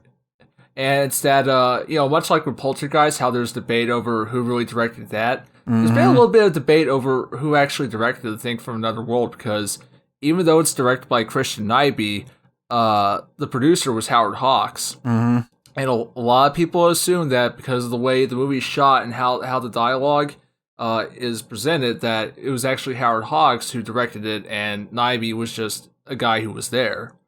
Yeah, different people say like, oh yeah, whenever I was on screen, it was always handled by this guy, and other people contradict it. And like, there's some people that are like, oh, well, if you look at the early works of this director, it doesn't really match that, but it really matches the other guy. So yeah, people debate over it. I'm pretty sure that's a similar situation to The Nightmare Before Christmas too, right? Because that's a Peter Selleck movie, but it literally everything about it is Tim Burton, right? And I think there was Peter Selleck did direct it, but Tim Burton was so fucking hands-on that he might as well have directed it, right, with the process. And I think it was contractual. There was something going on where he couldn't put his name on it, right? And it was one of those things where, hey, I'll hire him and I'll just really oversee everything. And I think that happens a lot, and it's Poltergeist just gets put on a pedestal because it was, such a big film, And yeah, Poltergeist was another big one, yeah. And I think it's possible to direct most of the movie and still keep it a certain tone. Like, I mean, Tobe Hooper, obviously Steven Spielberg probably set a pretty good precedent on what they wanted. And I could see where Tobe Hooper directed it like, okay, well, they want me to direct this kind of like a Steven Spielberg movie. I mean, there's a lot of people that could emulate that, I guess. And especially if he has the tools and stuff. I don't know. I'm not going to shit on Hooper. Well, in an interview with Christian Nyby, he said that he directed it, but that he was such a big fan of Howard Hawks' work that he had no other choice but to, emulate his style when directing The Thing from Another World. Yeah. Dog. Yeah, it could be done, for sure. While I'm talking about this movie, I might fucking accidentally call it Thing from Another Planet, because I thought that was a title, and that's what I wrote in all my notes. Fucking idiot. It's okay. All right. Can I want to make a point about it too. I'll say that I really respect what it was doing. I get it. It was 1951. So it's just, so old that it's probably did a lot of firsts that today you would probably shit on, but it didn't come out today. So I'm trying to look at it like that. Is it me or was there absolutely no body count? Like one guy got injured. It's a very low body count. A dog gets killed, somebody gets injured, and that's about it. They have this huge team of researchers and other personnel there, and yeah, only like one or two people get hurt. Even the scientist who's like, no, we should preserve the thing, he gets injured. And just nobody has. It's weird because the actors are good, but I don't. I think they're in the wrong movie because nobody has a sense of urgency that's fitting for what's going on. Yeah, and even after they stop the threat, which kind of happens really fucking fast, and they're just the emotions they display when they're contacting home base isn't realistic. Like they're all very they're joking again, and you kind of have that stereotypical 1950s cast of all guys and just one woman they act all rapey towards and make sex jokes, and it's just I don't know. It's just after they defeat the creature, all right, back to more fucking one-liners about us wanting to fuck this chick. I don't know. Yeah. Amazing. As you do. I definitely feel like in this movie, the thing is not a threat, and it's just more like an inconvenience. I do like that it sort of adds a bit of a surprise to the movie when, there's that one bit where they're at the door and they think it's there, and they open it and he lashes his hand out and they have to close it and shoot at it. That's great. But then the rest of the movie, it's just sort of like these characters are talking with one another, and I'm just wondering, where's the thing? Yeah. What's the thing up to? Well, it's difficult for me to want to compare it to the Carpenter thing because the Carpenter thing didn't exist yet. But the stakes aren't very high in this movie. Whereas in the Carpenter, they added the element of the paranoia and the shape-shifting, and it became a totally different beast. But they still retained kind of the core of what this movie had, right? The thing from another world. right? Mm-hmm. But this movie pretty much just made a movie based on that one little plot beat alone, and it wasn't enough. Maybe back in those days, in the Ed Wood days, it was enough because it was probably pretty groundbreaking. But well, you have to remember that the Thing from Another World and The Thing are both based on a short story called Who Goes There by John Campbell. Mm-hmm. And, when they did it in the 50s, they realized, oh, we don't have the technology to try to do the shape-shifting angle, so we'll just make it a hulking Frankenstein alien. That's basically what it is. You fast forward to the you fast forward to the 80s, and with the technology that's available, Carpenter's like, okay, let's go more faithful for the book and have it, be an imitator. Yeah. So I got my bullet points of specific scenes that we can go through. Did anybody did they write down any certain scenes that they wanted to go through? I did. I'll start with I'll start because this is probably the earliest one. So that scene where they find the crashed plane and they find out it was round by standing in a circle. Remember that? Yeah. What were they doing there? Could they see it under the ice? That's what I think they were trying to imply. Oh, okay. Because I was or are they fucking guessing based on schematics, how they usually go or something? But this is oh, it's a circle, and it's oh yeah, this is a flying saucer, and then I don't think there's any scenes in particular. Because is it me or for a movie that was an hour and 15 minutes long? It was literally 85 minutes. I think it dragged a little in places. It does. It was kind of talky. I'm like, a movie that's 85 minutes. I don't know. It shouldn't be this talky and shouldn't have moments of dragging. But and I don't know. I think it's a cop out when we're talking about technological advancements compared to what they can adapt from the book, because they could have still did the whole imposter thing. You don't need effects for that. And back in those old movies, man, there was plenty of people that just panned away and you saw shadows and just face reactions of terror. You know what I mean? See, that's the thing, though. I think basically movies are products of their time, and I think it was just something going on in mainstream culture that people were more afraid of big hulking idiots. The Red Scare. It was the 1950s. It was the Red Scare. Yeah, and then so things maybe it's just more prominent in the 80s version because of something else going on, shit like that. But yeah, in this one, this is the weirdest thing about it. They describe the creature as being a vegetable, and it's plant based. Yeah, he's described as a giant carrot. Huh. Yeah, he bleeds sap, and he's drawn to their greenhouse in their facility. And the scientist, he finds seeds in the creature's severed hand because whenever he first breaks out of the ice, he runs after the dog, and the dog they find his severed hand, and so they find seeds in it, and he the scientist does experiments, and he ends up planting them and feeding them blood plasma, and they grow into weird pulsating plants. Yeah, that's a weird fucking idea. Yeah, and I kind of wish they had explored that more, because you hear that, it's then that allows them to have multiple things running around, but no. I guess they brought that into the story because they couldn't do the shape-shifting thing, so they had to they didn't have the technology to do it, so they had to make up something to fill out the script with. And that woman in the movie, she serves no purpose other than to be present when the men are brainstorming how to go about killing a vegetable, and she's there to reply, "Boil it." Which proves that, women only know how to cook and nothing else. And she points out the it's getting colder. Mm-hmm. Oh, really? Yeah, the Thing from Another World, I would say, is very tropey. It's very reliant on tropes of the time. Mm-hmm. Very 50s monster movie. Yeah. And I'll say this about when it comes to the direction. I do like the sort of kinetic feeling of the dialogue, how it's, it's quick and fast, lines are bouncing off one another. I really like that. Mm-hmm. Was there something about these early movies in the 50s and stuff where, I don't know, was everybody that was a working actor pulled from the theater? Because they're all good actors. Yeah. And if a movie of this quote unquote caliber came out in the 80s, you would have shit actors that they just plucked out of some university somewhere.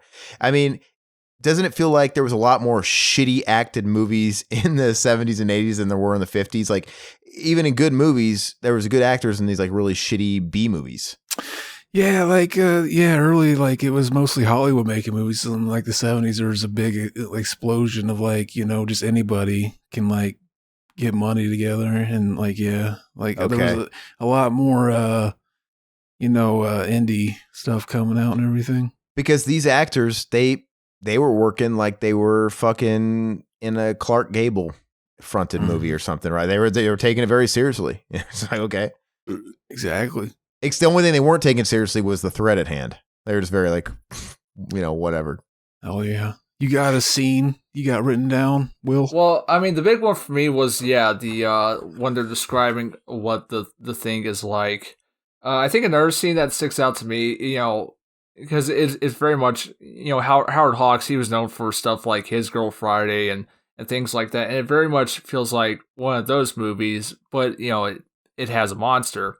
Mm. And I remember there's the scene in the plane where I forget. Yeah, they're reading a magazine, and he's like, he says this really long, complicated thing, and the pilot's like, "Could you repeat that in a sarcastic manner?" Yeah. I thought it was really funny. There was a lot of the 1950s lingo, like they would say certain things, and I meant to write them down because they were funny. Like, oh god, that sounds very 50s.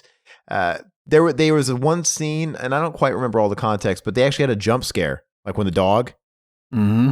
Right, burst out of the whatever. Like that was very like, oh, this is some shit from the 80s, and I don't really know if they had many jump scares like that in the early 1950s, but it felt like a very more modern type of jump scare that they would pull today. Mm-hmm. Mm-hmm. I don't know. That's about all the extent I have to say about it. I mean, for me, it's one of those flicks where I don't know how I grade on it. Like, do I grade it on it? Am I kinder? Is there like an inflation thing? Well, it was 1951. So for 1951 standards, I need to give it a higher score. I don't know if I should be grading it like that. For me, it was a 5 out of 10, and that's kind of where it sits. But yeah, like I said, you could come at it of different ways. You could easily say, well, it was 1951 and, it was laying foundations and blah, blah, blah, blah. But whatever. For the sake of how I was entertained, it was a 5 out of 10. That's what I gave it to. Yeah. What about you, Will? Well, it has its importance because it basically kickstarted the 1950s science fiction movie.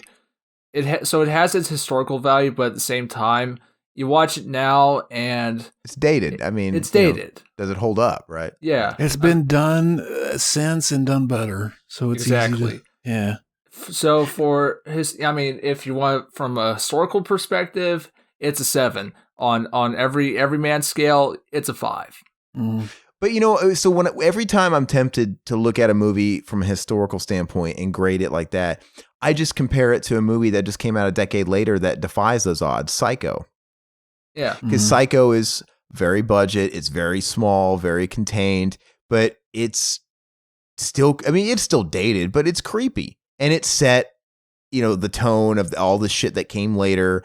Whenever something comes first and it's emulated later, obviously something like Psycho or this movie, it's pretty much pure concentrated. It's very down to the core. It's a very simple story. It's not overly convoluted, and it's just, but it's the first to do it, so it's cool. I think Psycho is way more effective from when it came out compared to this movie, right? And right. Like there's other psychopath movies that have come out in the decade since Psycho, and obviously they've had to take it into different directions because Psycho already, it's like Black Sabbath, man. Tony Iommi wrote all the metal riffs and everybody else is just having to take every riff that was written and try and complicate it and make it different. But they can't do it simple because simple was already done first. And but Psycho, I don't know, is way more effective. I kept thinking about Psycho when I was watching this movie. Like, well, Psycho's still good. And Psycho's still effective. Yeah. Mm-hmm. But I also got this is another movie where the scientist in his longing for knowledge and understanding the monster is made to look like the fool. They always did that in movies. And I'm sorry, is he the one that almost died that got bitch slapped? I can't remember who it was. Yeah, he's the one that got bitch slapped before got. And I thought it was funny when this scientist, when he was trying to reason with it, this young Frankenstein looking motherfucker, and he says something like, "You are much wiser than us." Like, how do you know? Have we wiser? Like, have they given anything to imply this creature's smart? Like, why is it much smart? Just because, actually, if anything, it failed at its job and it fucking crashed. Is it really smarter than us? Maybe it did in the short story, but not in the movie we watched. Yeah, because it was a total beta move. Like, way to make the human race look fucking like terrible. Like, come on, I don't know. I thought for as fast as they wiped that fucking thing out, clearly it wasn't as smart as the humans. I don't know. Spoiler alert. This is the only movie in the series where first they burn it and it doesn't do much, and they end up actually killing it with electricity. Yeah. They shock it to death. And that was a pretty rad, setting him on fire, that big flame suit that guy was wearing. A giant hulking fucking mattress tied around his body. It's pretty funny. I got a fun fact that the guy that played the thing, he reportedly regarded his role as so embarrassing that he didn't attend the premiere. It kind of is just like, yeah. It's ridiculous. I mean, anybody could have did it. They literally went to any fucking Venice Beach gym and pulled out the biggest meathead they saw. I'm like, hey, you want to make a few bucks? Just walk around. Yeah, because that actor, his name is James Ernest. He went on to bigger success with a television show called Gunsmoke. So yeah, Gunsmoke, the longest running sitcom on TV until The Simpsons finally beat it. I think. Dog. I have another piece of trivia with this movie. The guy who plays the main character, the captain. Do you recognize him? No. He's the gas station attendant in Gremlins that Mr. Peltzer talks with, tries to sell the smokeless ashtray. Dog. Okay. Yeah, didn't recognize him. So fucking anything else to say on that one, babies?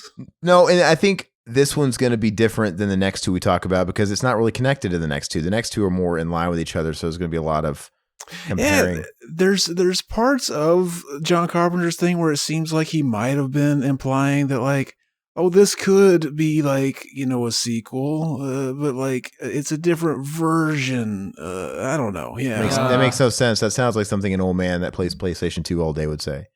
Exactly. No sense. Go ahead and set us up with John Carpenter's The Thing, Zach.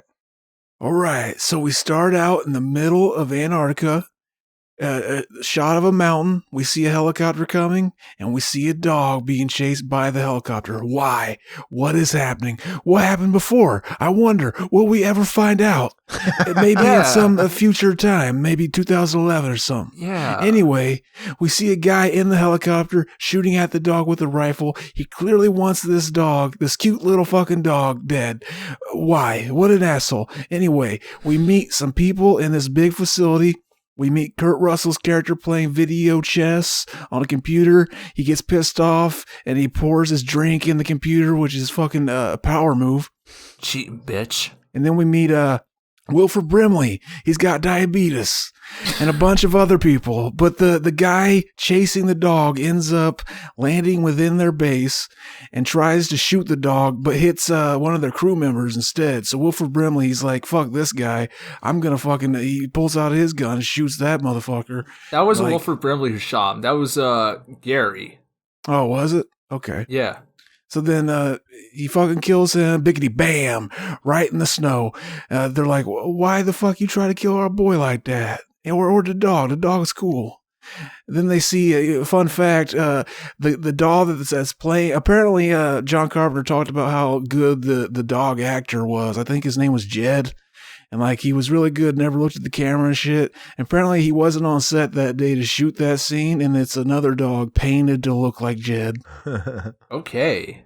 Probably got that dog high off those paint fumes. But anyway, they then see, they notice a company logo on the helicopter that the guy that fucking was trying to shoot the dog from. So Kurt Russell, he gets in another helicopter and they head towards the location this other helicopter came from to see what's going on.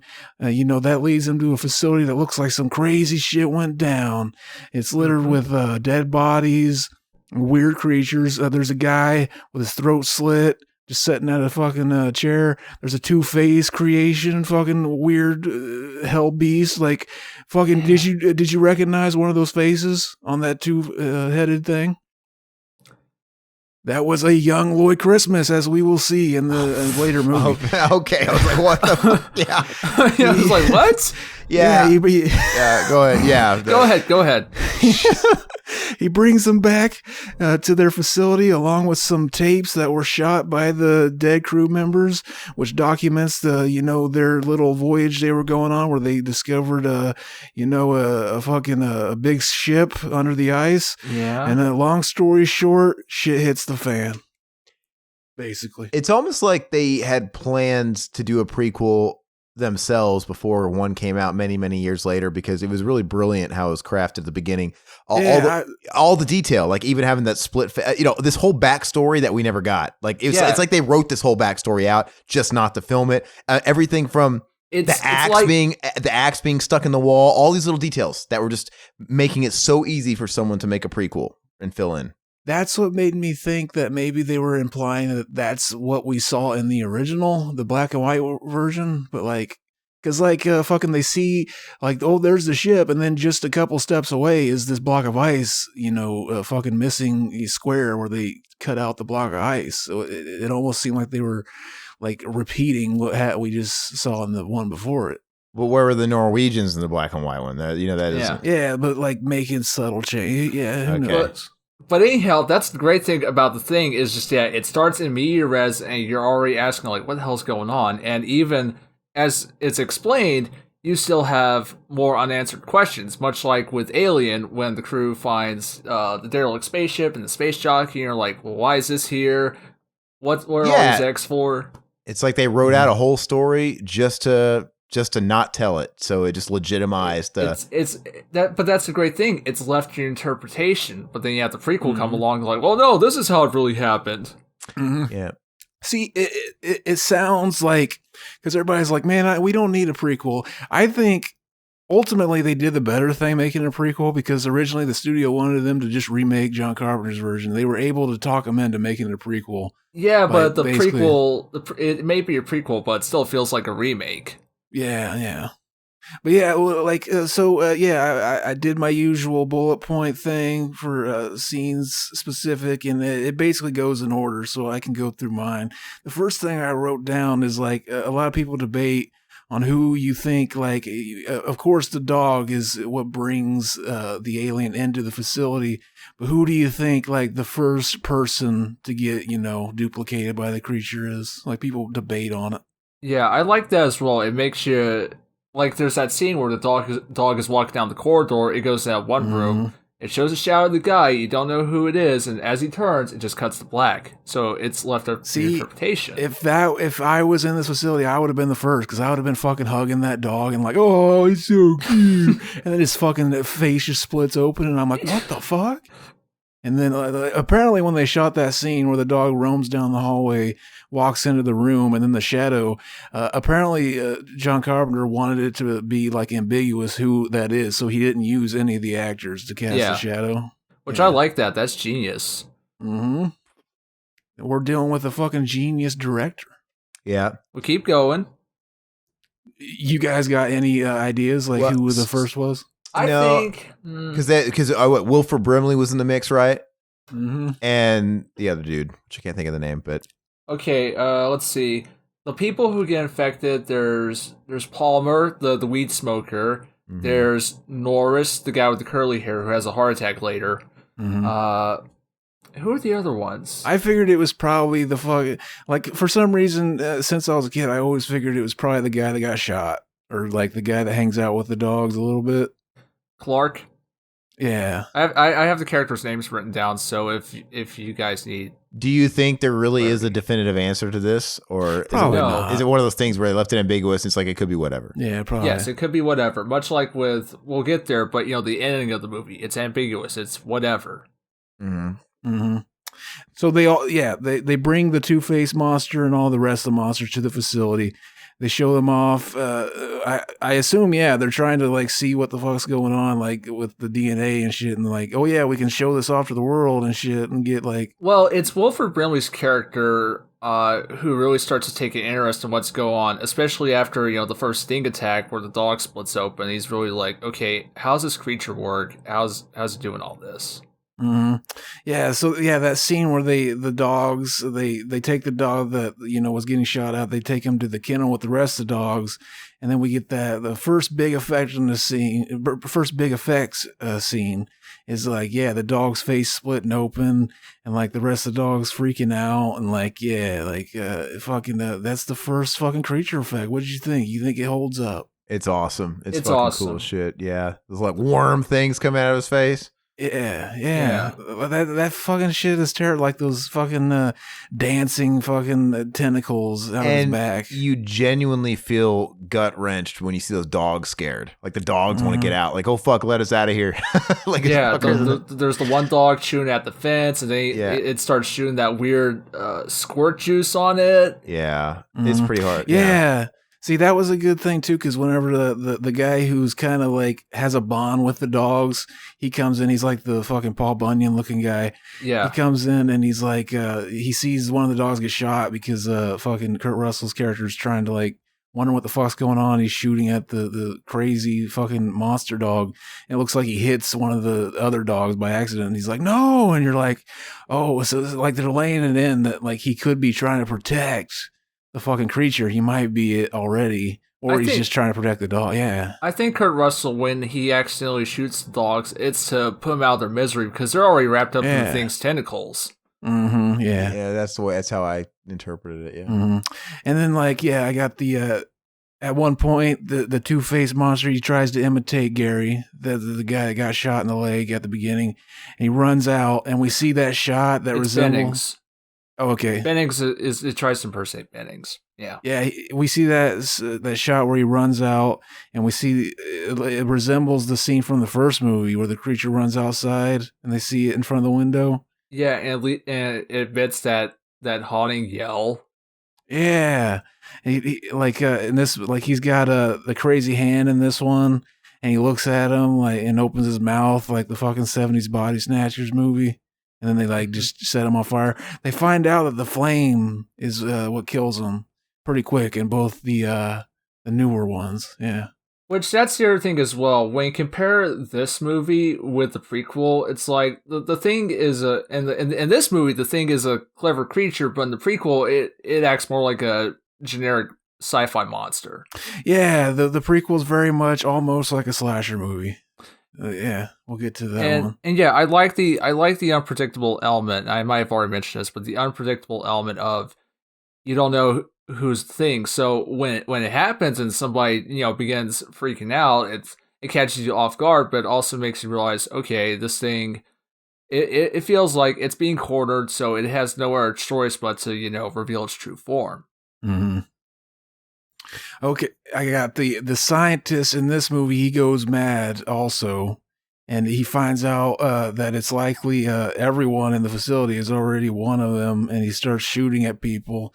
So they lock him up in the shed outside, and he warns Kurt Russell's character to watch Clark, the Paul Bunyan looking dude. Yeah, and and then that's they did that too in the remake too. Like they put some people out in the shed, and they escape the same way. But I guess there's only one way to escape. But yeah, then the scene where the one dude, he passes out, and they're trying to defibrillate him, and his stomach opens up like a mouth with teeth. That's awesome, yeah. Yeah. That's where we seem to learn that it's not like the scientist said, that they simply absorb their prey and then duplicate them, but it seems like someone can be infected and be being absorbed without knowing as they're going about their day.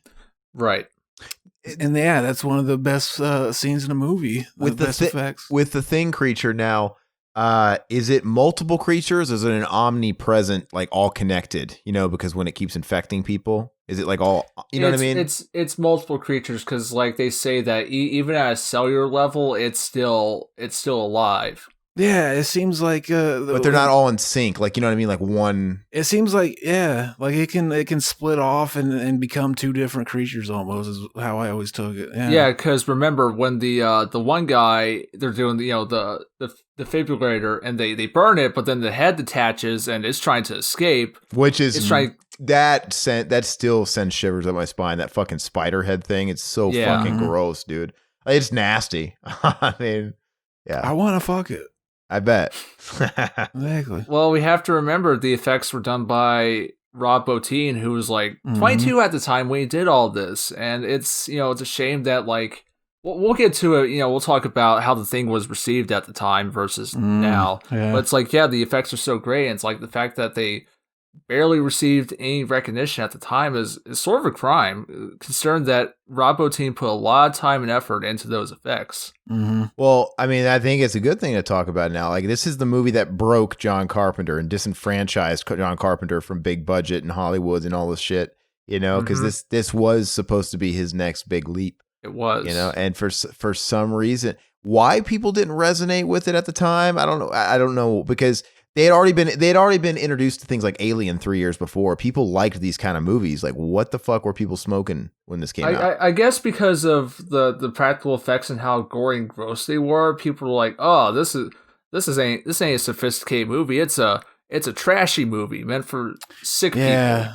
That was a lot of the reviews, and apparently, like E.T. was released like maybe a month or so before. Oh, okay. It was released That's right. a few weeks prior, and yeah, that didn't help. We talked about that before. Yeah, because I looked it up. The budget for the thing was $15 million, and it made $19 million at the box office. But the reception that it received, it didn't help matters.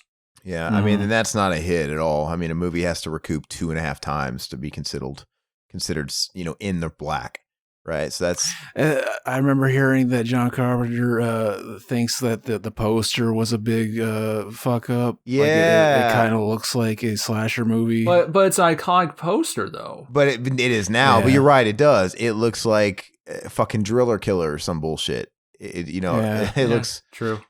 Yeah, it just looks like it looks like a slasher movie for sure. But it's. I got the blood test scene, iconic. They slice their fingers. Fucking our boy Wilford Brimley, he was like, "Oh, I'm used to this." Yeah, yeah, man. That is Tension City. That's a really good scene. Is. Yeah, I was thinking I would have found some other spot to slice but your thumb. Like you think like, oh, if shit goes down, like. If I'm hurting every time I push with my thumb, I would have probably like tried my arm somewhere else or something. But like, yeah, I wrote, imagine being our boy Wilford Brimley there when the guy you're tied up next to fails the test and starts melting in front of you like an acid trip. I would have been fucking shitting myself. There's an interesting bit of trivia. There's a way you can tell who's human, who's the thing in that scene. If you look closely at Palmer, the stoner guy, his eyes, they have no glimmer. All the other guys in the room, their eyes have a bit of a glimmer, but his doesn't. Hell yeah, I never noticed. Yeah, I heard that on the commentary track from that had Dean Cundy. Dean Cundy. That's what but it's funny you mentioned the blood draw thing, because that's exactly what I was thinking of, especially the last time I watched it. I'm like, why cut your fingers or your thumbs, man? That's such sensitive tissue that you have to use. Like, just do it on the arm, man, on your shoulder or something. Like, I mean, you're not gonna. It's a different kind of pain, right? It's probably there to make us cringe. Yeah, you know what I mean? It's just weird. I mean, they might as well just win all the way and be like, all right, everybody, present your cocks. Oh yes. You should have just made them all jack off and tested their semen. By drinking it. He's like. Yep, that's definitely. I think I need another sample. That doesn't taste like thing semen. No, that's the porno version, the thong. Okay. Hell yes. See, I was thinking. Remember back in the day, they made the Wiz, which was like the rap version of the Wizard of Oz. Yeah. They could make the rap version of the thing called the Thang. The Thang. Dang. So then they decide to get out, but first they're gonna get some explosives to take out the whole facility before they leave. They find that the science guy that they put in the lockdown through, he escaped through an underground tunnel and has been building some kind of vehicle out of helicopter parts. Do you think he built that as the scientist or the thing? Like, I think as the thing, because there's that bit earlier where Kurt Russell goes to check on Wilford Brimley, and he's like, I'm fine. Yet he has a noose like a few feet away from where he's sitting. And it's like, no, dude, you're not fine. You've clearly been infected at some point. Mm-hmm. Like, I'd like to think that when he was put in the shed, he was human, but at some point, one of the people who was already a thing got over there, infected him, closed and locked the door and left, and Yeah. I've seen people actually theorizing that maybe he was one of the first, and that whole time he was like running that algorithm on his computer about how long it'll take to like infect the whole world. Yeah. He might have already been it or something. Well, yeah, people say that when he's dissecting the dog thing, he at one point he touches his pencil on the corpse and then he puts it to his lip, and people say, "Oh, when he did that, that's when the infection started for him," and he didn't realize it though. Possible. So yeah, you got any scenes that come to mind? Either of you guys? I think this movie nails an ending. The ending scene is super effective. Where Kurt and they're just both sitting there together alone, and just that iconic line, right? Why don't we just wait here, see what happens? See what happens. And it ends. Yeah. It's fucking awesome. It's bleak, and I think it nails the ending. I think it's maybe a perfect ending. Yeah, it's great.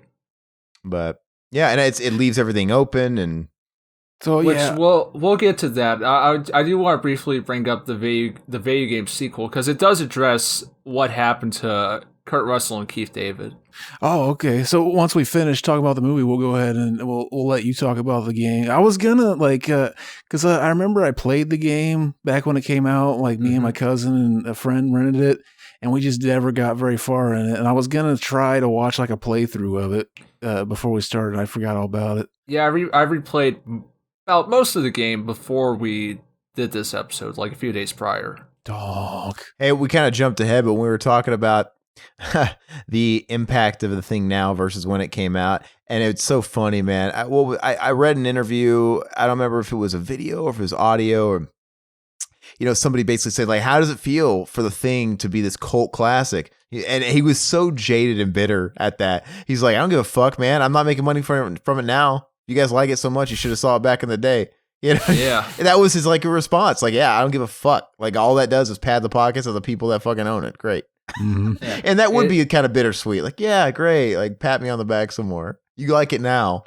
Because it really did throw a wrench into his career from that point. It did, and it's like it kind of repeated itself because that exact shit happened with the director of the next one. Yeah, and I mean, to be fair, Carpenter did sort of bounce back from the thing because the year after he did Christine and then Starman. So I mean, his career turned out, I'd say, fine for the rest of the 80s, but yeah, it's like if the thing had been a hit at the time, I'd imagine that it would have taken a much different changed the trajectory for sure. Yes. You know what I mean? But no, I mean, yeah, we wouldn't have got shit like They Live maybe if the thing took them in a different direction. Who knows? Mm-hmm. I wrote down, like, we already mentioned the ending, but yeah, just in case, like, spoiler, like, people talk about, like, the ending with Kurt Russell's character where his breath is visible but not the other dude. And like, oh, does that mean? Let's not start that. They're both human. And remember, in the prequel, they addressed that. Oh yeah, it can imitate people, but not metal. And at one point, if you look closely at Keith David's ear, he has an earring, so he's human. Exactly. See, I never got that. I remember somebody brought it up to John Carpenter, and he kind of like he goes, oh. Who brought that? Like he acted like, oh, you're on to me. You're onto it. Like, oh, you're getting it figured out. But I always like kind of assumed it was just like, oh yeah, we shot Keith David's reactions in the fucking sound studio and it wasn't cold in there or something. They just didn't notice. No, but I remember like I was watching it this time and I was looking for that and I noticed you can't see Keith David's breath through most of the scene, but like before he takes the drink, he lets out like two big like breaths, and you can see him. So it's like, oh, you can't see his breath. It's just a bunch of internet bullshit. Yeah. Those theories. Basically. Yeah, and then I got some fun facts that we can mention too. The film is considered a benchmark in special makeup effects. The effects were created by Rob Bottin, who was only 22 when he started the project. We mentioned that. I just said this. Yeah, my bad.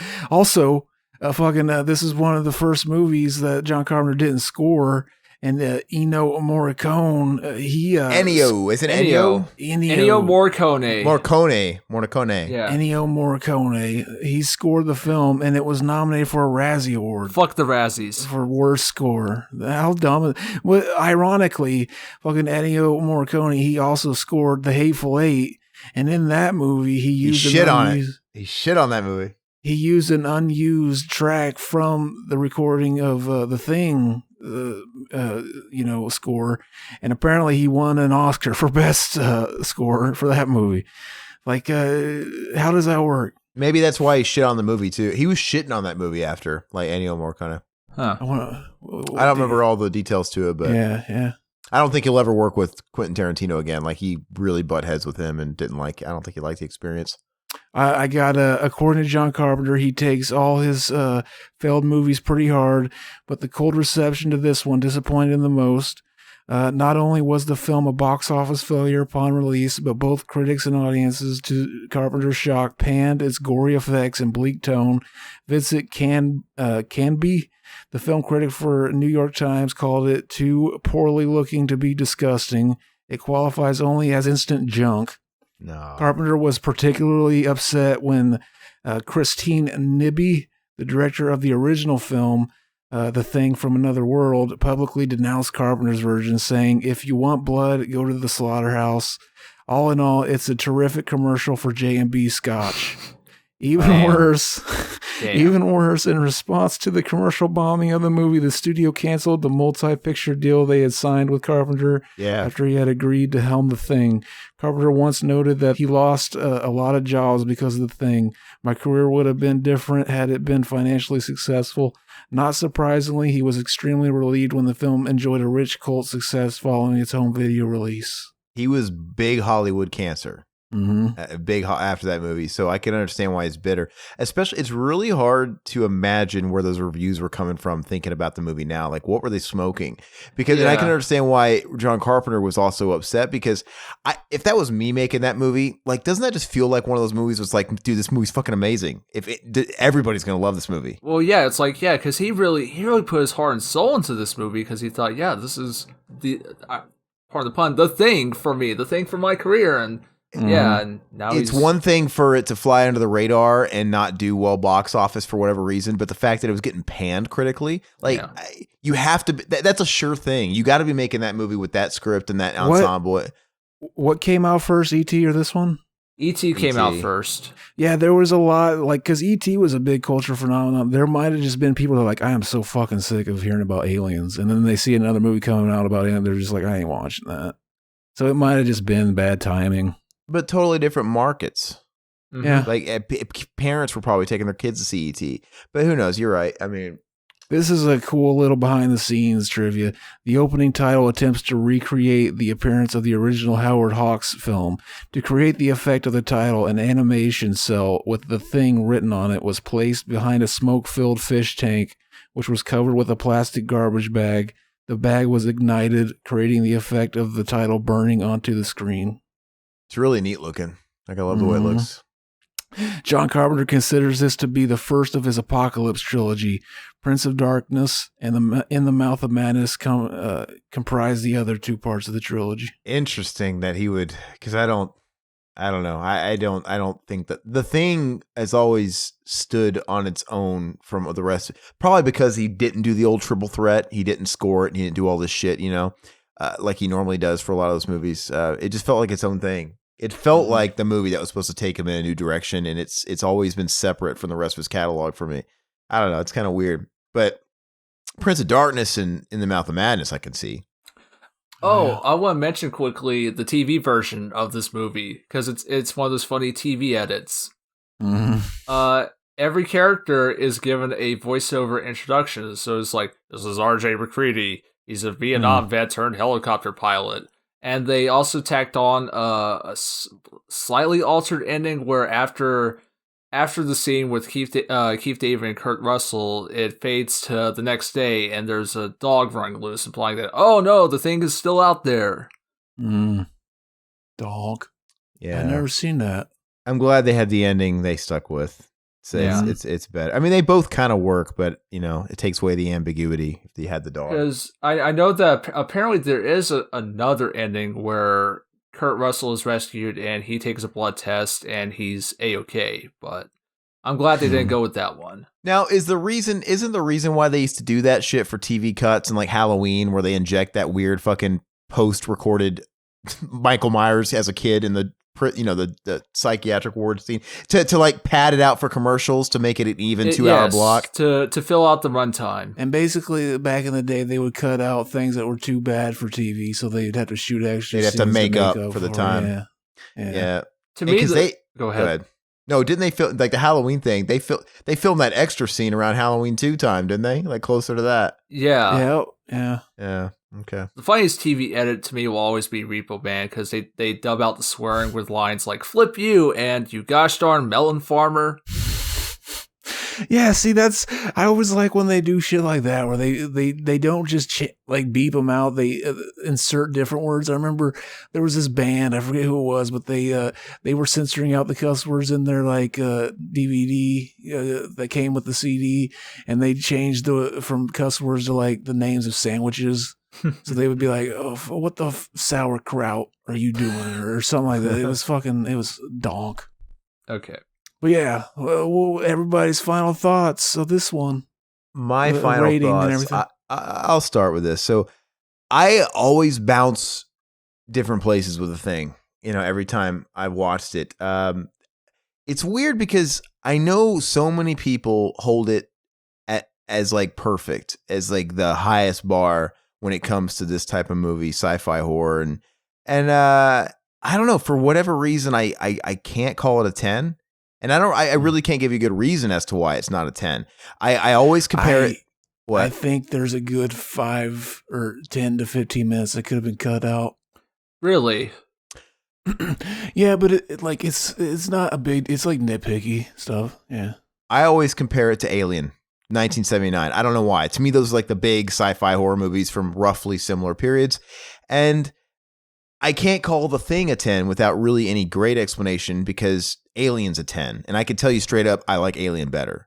But I've looked at this movie. I've changed my rating on it 3 times, in the past year alone. I think I like the movie more and more every time I watch it. Yeah, like I always change it too. But yeah, I always think that there's kind of a small portion of the movie that just has a little bit of a lull that I could have tightened.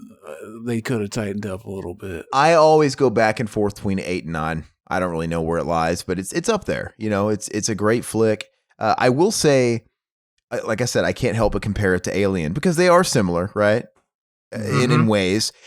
We've already proven it many times in this podcast, but I don't remember anybody's fucking names in this movie. I remember everybody's name in Alien. I remember Lambert, Parker, Kane, Ash, Dallas. They have these very iconic names, and I like all the characters in The Thing. Like, they're all pretty. Most of them are likable. There's a couple of Alien is. Everybody's very memorable in that. Like, I like all the support cast. You really care about them when they get picked off. I think it's because I'm just comparing it to Alien for some reason. I just think everything Alien does marginally better. Like, I care a little bit more when the side characters get killed off. One of the things that made him want to do this movie is because he wanted to make an Alien movie where it wasn't a guy in a suit. Because, and he mentioned Alien was like he wanted to do it differently. Yeah. But you know what? It's the effects. They're so timeless. I think that elevates it definitely. And I think, it's great. I'm not trying to knock it all by saying all that shit. It's like the tension is amazing, and the whole "and then there were none" kind of Agatha Christie fucking shit going on in the movie. Everything about it's brilliant. Like I said, I don't really have a good explanation as to why it's not a 10. I just don't enjoy it quite as much as Alien, and that's what I'm comparing it to. So, oh yeah, you go ahead, Will. Okay, what do I think of The Thing? Well, I just have here in my notes, because I broke it to like the good, the bad, and the ugly. I just have the good, the entire movie.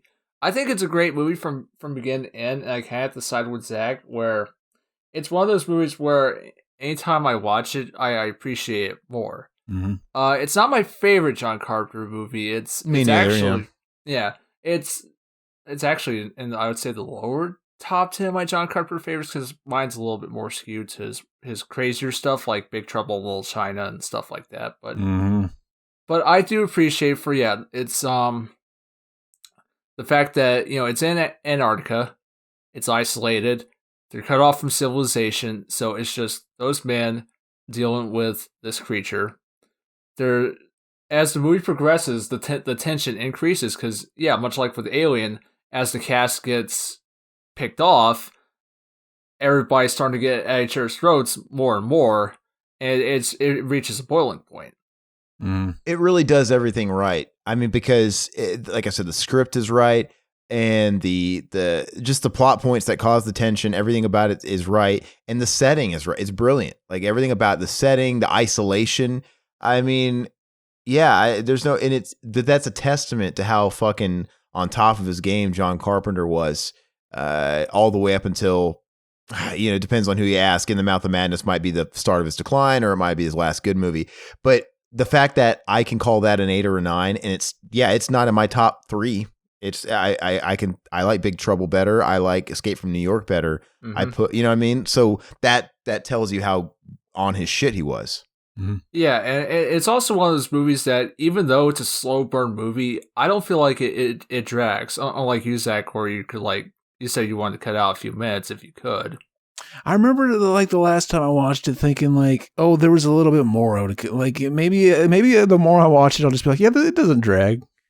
Sidebar question. Would you, how do you feel about Halloween that drags? Would you cut stuff out of that, or do you think the dragging element is what makes it? It depends on the mood I'm in when I watch it. Yeah, I remember the last time I watched it, I didn't think it dragged.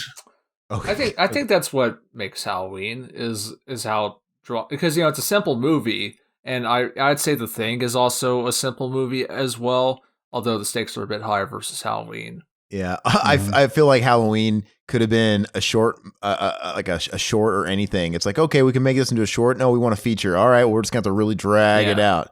It could have worked either way because none of it's like plot shit. It's just really slow moving stuff. It's that they could have.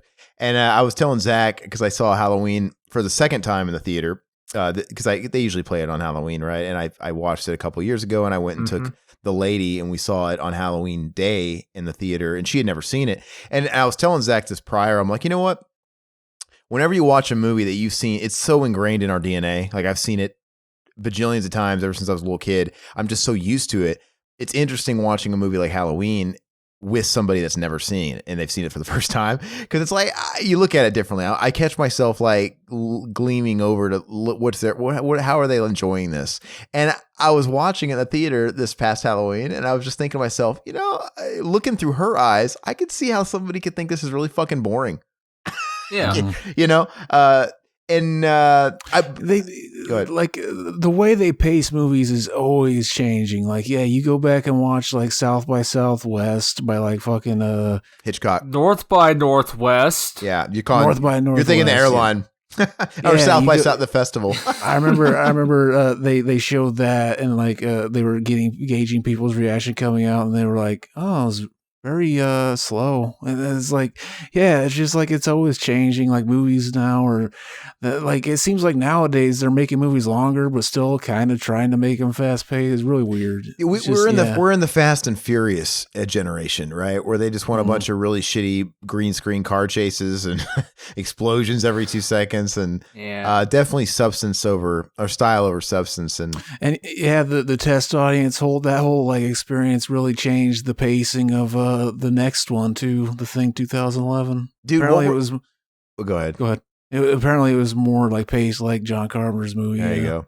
I mean, you just got to think about what were the big fucking quote unquote blockbusters. What were the dominating movies back in the good old days? Westerns, right? That's the pace. That's what action was to them. There's a lot of riding on horseback through the desert, right? And a lot of dialogue too. And and it was all about that third act fucking shootout. It's, people's brains are becoming wired differently, and I think they just kind of cater to the ADD smartphone generation, and where we're at now too, because that's how everything is. Like we want instant gratification, and I find myself like that too. Yep. I think I'm much kinder to classics, right? That I grew up watching. But if I saw Halloween today, I might be like, yeah, this is. I'd be looking on my phone probably, because I'm fucking a slave to it too. I try to not fucking touch my phone when I'm like, if I touch my phone, I press pause. I will tell you what, that is the good thing about the movie theaters, because that is what prevents, because I'm in the movie theater, I do not touch my phone. I don't open it up because I'm not an asshole. Maybe I should start just mentally making it a practice of, look, when I'm watching a movie at home, I'm going to pretend I'm in a movie theater, and there's a rule that I have to put my phone away. Yeah, it's fucking mind-blowing how easy it is to just look at your phone like, oh yeah, I'm paying attention, but I'm just going to read the message I got. And like, before you know it, it's like 20 minutes later and you haven't been paying attention to the movie. Yeah, so I just think the way movies are made and the movies that are huge successes are just kind of a product of the attention spans that are, wrought from that shit. So I don't know, maybe. Oh yeah. So you guys ready to go into the last one, baby? Well, the game. We'll have to tell us about the game. Oh yeah. We got a detour. It came out in 2002. It's also called The Thing. They really need to get original with these titles. It was developed by a studio called Computer Artworks and put out by everybody's favorite studio, Konami. Hell yeah. And there's a back of the box quote I want to read that comes from John Carpenter. He was a big video game fan, yeah. Yeah, anyhow, this is one intense action horror game. You gotta play this one, man. It'll blast you against the wall. That sounds like him. You gotta play this one, man. I remember seeing him talking about it on G4 or Tech TV then. He was like, oh yeah, this is a tough game. It's not for wimps. Something like that. Not for noobs. And and yeah, he actually has a cameo in this game. He plays a scientist that you at one point have to escort. But yeah, to quickly go through the plot, it takes place immediately after the movie. A rescue team has been sent out to figure out what the hell happened to the American and Norwegian bases. And yeah, they ultimately discover that there's still things running loose and there's an evil corporation that's looking to weaponize it. Sound familiar? Of course, yeah. And yeah, it's a squad-based third-person shooter, and it takes some of the ideas from the movie and tries to replicate them in the game. So, like, for example, there's a trust system where you have allies, and depending on the situation and whatnot, either they're with you or they'll start cracking under pressure and turn against you. But you can do stuff like give them weapons and heal them up to ensure that, hey, it's okay, we're going to make it through this. Yeah. They also do an infection system where it's possible for allies to turn to thing monsters. There are even like blood test kits you can find and test your allies with to see if they're a thing monster or not. However, it's actually very scripted because you can give a guy the blood test and he turns out fine, but then 5 seconds later he turns into a thing monster. So it goes against its rules. I do like that. When it comes to find the thing monsters, it's like you have your small scuttler ones, like the spider types that can just be killed with bullets. But then the larger things, you have to weaken them first with bullets and then burn them with the flamethrower to finish them off. So I like that.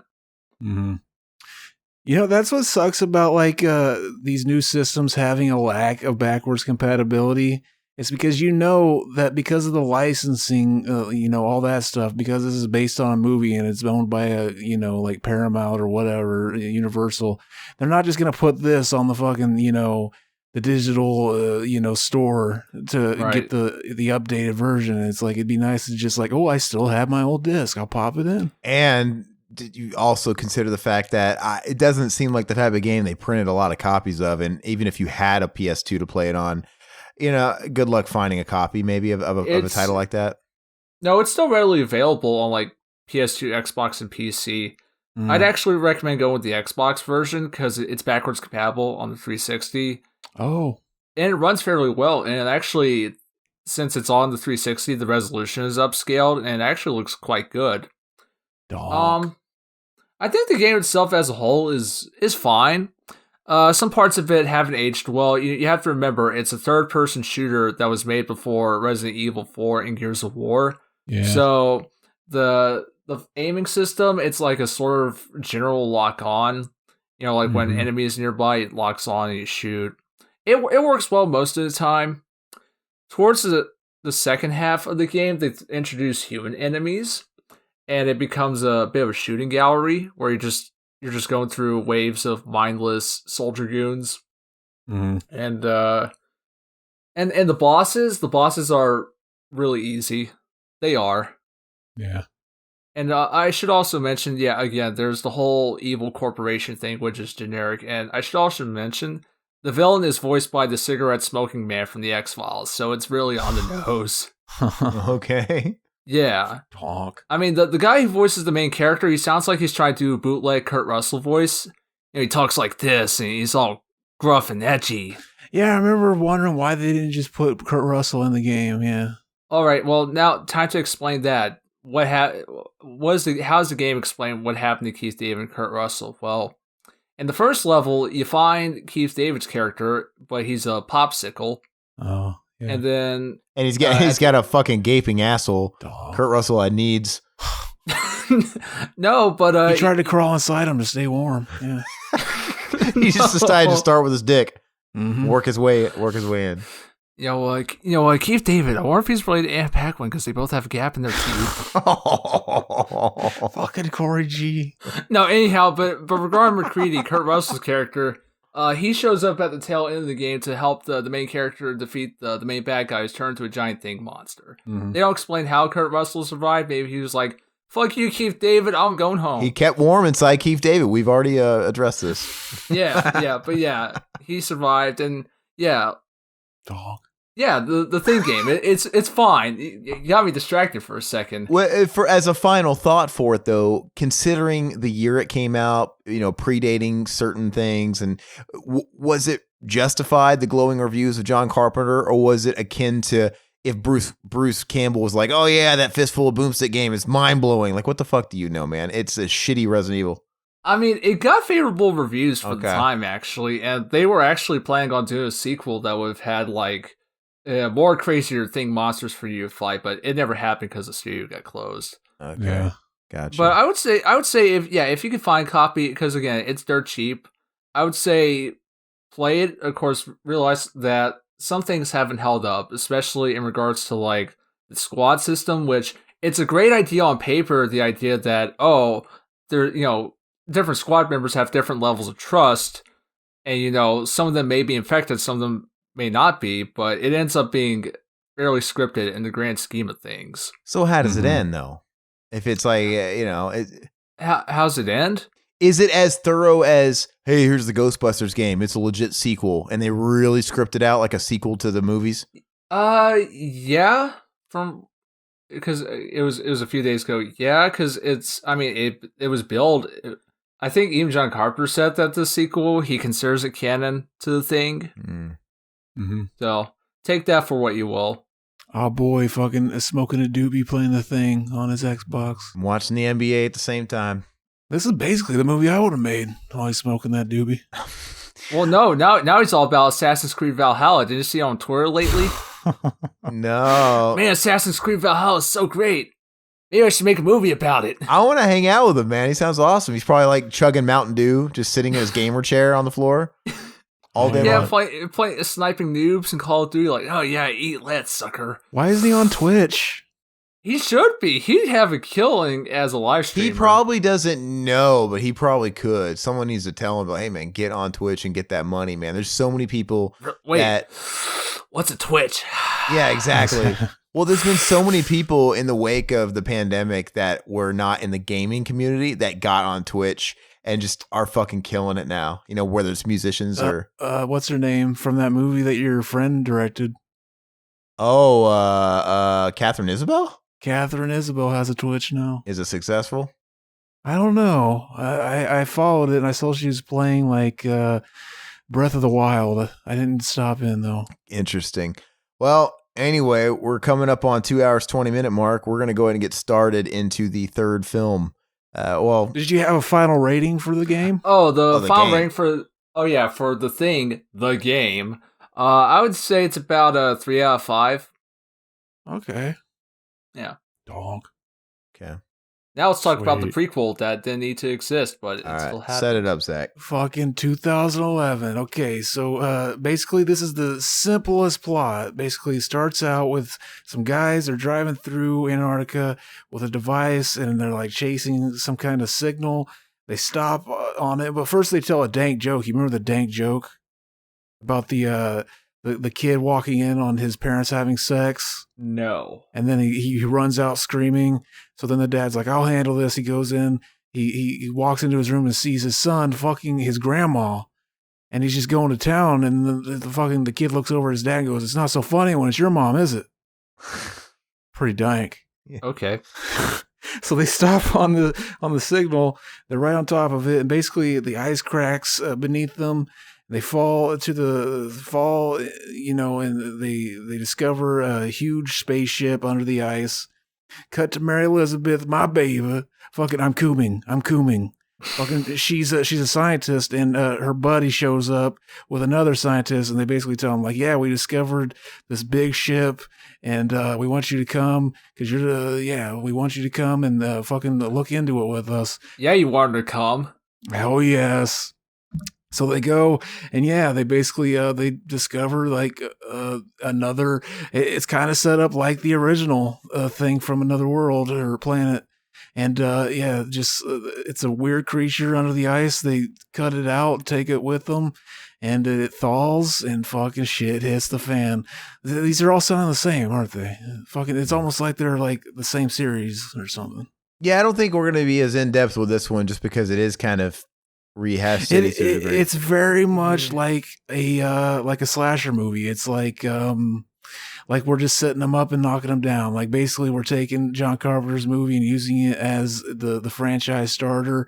We don't gotta fucking re-establish all that shit. It's like now we can just like the sequel to like Friday the 13th 2. It's just like gets right to Jason doing the shit, right? Mm-hmm. And so like I did my thing. I the random scenes.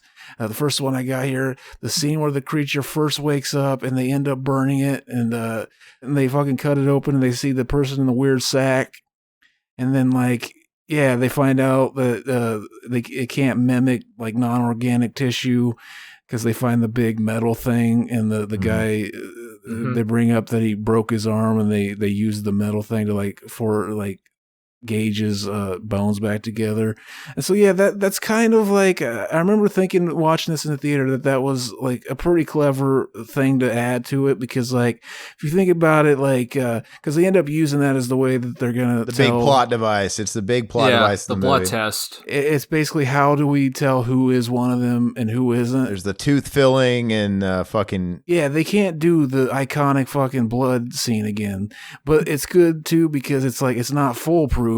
So they know, like, okay, there's some people that definitely aren't it, but like the people that just don't have fucking shit wrong with their teeth, they could be it or they might not be it also. So that was kind of I will say though, when I first it was in and out of the theater, so it was kind of off my radar, but I bought it on Blu-ray back in the glory days, the $5 bin at Walmart. And this was a long time ago, mind you, but they still had the $5. I bought it for $5, took it home, and I actually thought it was just a remake. I didn't, dude, it was fucking in and out of theaters, and it just fucking, so I was pleasantly surprised, and I think I liked it more because I was surprised because it wasn't, because I was expecting it to fucking blow because of remake, and I think I appreciated it at least for not going that low and doing the prequel thing. So I remember like basically when they started talking about this, it got out that it was going to be a remake, and then I remember I was like, okay, I'll check it out. And then just out of nowhere, like it just started being billed as like, oh, it's a remake. Or did I say prequel before? I know what you meant. No, you didn't. It was going to be a prequel. And then like somewhere along the lines, it was just, everybody was calling it a remake. And I was like, I thought it was going to be a prequel. I showed up thinking, okay, I guess it's a remake. But then like, I knew the original enough to like, oh, okay, this is a prequel because this is taking place like, But herein lies the problem with this movie is that, ironically, it's all about, imitations. Well, the Thing prequel is just an imitation of the 1982 movie, just a not as good imitation. Yeah, like I remember, like if you're lucky enough to get through the movie not realizing it's a prequel, though, I think that ending is kind of satisfying when you realize what they're setting up with the helicopter and stuff. But yeah, the next one I got, basically, I remember after watching this, it was basically an infamous scene. I remember everyone talking about the most negatively. The scene in the movie when like the helicopter crew shows up to pick one of the guys up, and Mary Elizabeth, she finds like blood and She teeth fillings. Yeah, she finds the metal fillings in the bathroom and then the blood. And it takes her a long while to finally be like, hey, land the helicopter. Yeah, so like the whole setup, like she's putting it together to mind. She runs outside and tries to flag down the helicopter. And basically, yeah, like everybody was talking about the shitty CGI face breaking open, very cartoony. Yeah. And terrible. yeah. Like, I don't know what it is, but like watching it this time, I noticed like there's some like CG, like the CG that doesn't work the most for me is like later in the movie where it's just all like the monsters running around and like they're adding like motion blur to them, and like that makes it really stick out. Like some of these like transformation scenes, I think there's some shots where it works and it doesn't look completely terrible. Yeah, I mean CGI is doable and good in moderation if you use it right, and they just got fucking CGI happy with it. And it's funny, I think subconsciously, just because you brought it up a bajillion times in other shows, you're not actually talking about the whole fiasco with the CGI versus the practical. Yeah, let's talk about that, because they had initially shot the whole movie with practical effects, and they were going to use CG to touch up some of the effects. The director and producers went on record saying like, they originally wanted to do a remake. We were able to talk them down like, no, like John Carpenter's movie's already perfect. We're not going to outdo it. Let's do a prequel, and let's like basically the director and all these people signed on under the guides that like, yeah, it's going to be all practical effects. There isn't going to be any CG in this movie. And then apparently like, during the, it was most likely, it sounds like it was like a higher ups at the studio decision. And like, apparently, they were test screening for the movie, and like, apparently people wanted it to be faster paced because it was paced more like John Carpenter's movie. It was way more like, because one thing in this movie is like they'll set up things that pay off kind of just right away. Like the scene where she later on, she tells him like, yeah, I found blood in the teeth in the bathroom and somebody cleaned it up. So somebody here is one of them. And so like she's telling them that, and then the girl, she's like, I saw so-and-so walking out of there with rags and stuff. And so they set it up like, okay, she's telling him that she saw that guy. And so like it doesn't really let you sit and stew on the paranoia. It just like immediately comes to a conclusion, because like they go to another room and then you find out that the girl that told her that was one of them.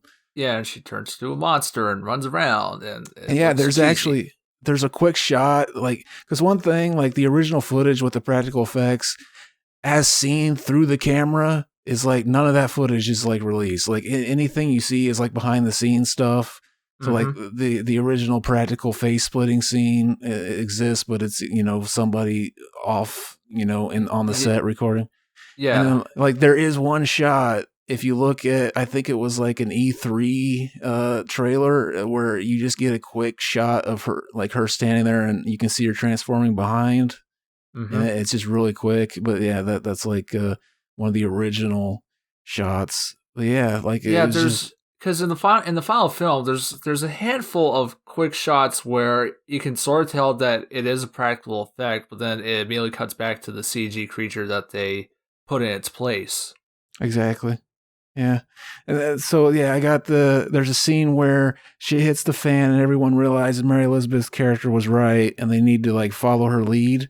And she's laying out like, oh yeah, this is like a virus. And what do we do with the virus? And like, oh, quarantine. And like young Lloyd Christmas like says that, and like fucking the irony that we're watching this during the COVID outbreak. Oh yeah. Dank. So then, like, yeah, they decide to, like, disable all the vehicles around the facility so that the aliens can't get out and spread. And at one point, the two pilots from the CGI face split scene, like, they show up looking for help, and they're all paranoid that they're, like, being imitated, so they lock them up again, like in John Carpenter's movie. Yeah. And, they're trying to come up with a way to test their blood, but somebody breaks into the area where the bodies are and burns them before they can do it, so they had to resort to just looking in each other's mouths to see which it leaves room for error because, like, you know, some of them are like, oh, I took care of my teeth. What the fuck?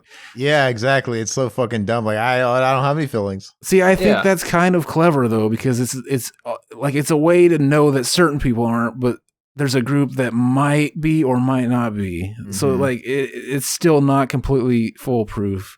I think that was a nice little way to like work it in and not have to steal something from the original, like the blood tests. Jumping slightly ahead, I picking apart shit as movies when I watch them. I mean, like, was there not a more obvious reason? Like, okay, Joel Edgerton, everything in a movie is there for a reason. Joel Edgerton as an actor, as a person, does not have an earring. When I saw him on screen, I'm like, well, he has an earring for a reason. Makes you think that's going to matter in the future. Why does he have an earring? And it's like, I never noticed. Yeah, you didn't notice it. I noticed it. I didn't know first him second. I didn't notice. Well, he wasn't a name back then, but still, I knew him. Like, he has an earring for a reason. They're not just going to give this guy an earring. Nothing is for naught. And sure enough, they started introducing all that metal bullshit. I'm like, okay, I'm just waiting for it. And then, so it was very predictable, like at a certain point, and you knew that he was going to be a thing at the end. And like, oh, look at that. He's not wearing an earring. I can't wait for her to notice. You know, you noticed it like fucking 20 minutes before she did.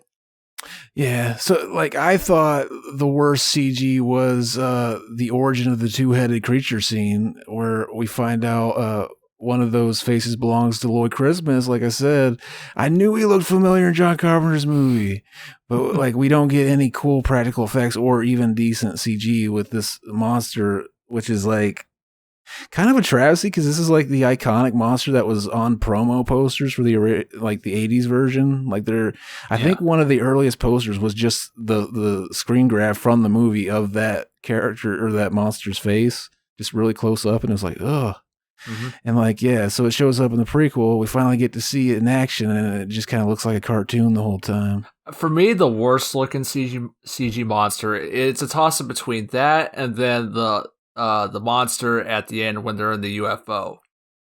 Yeah, you talking about the Tetris looking thing?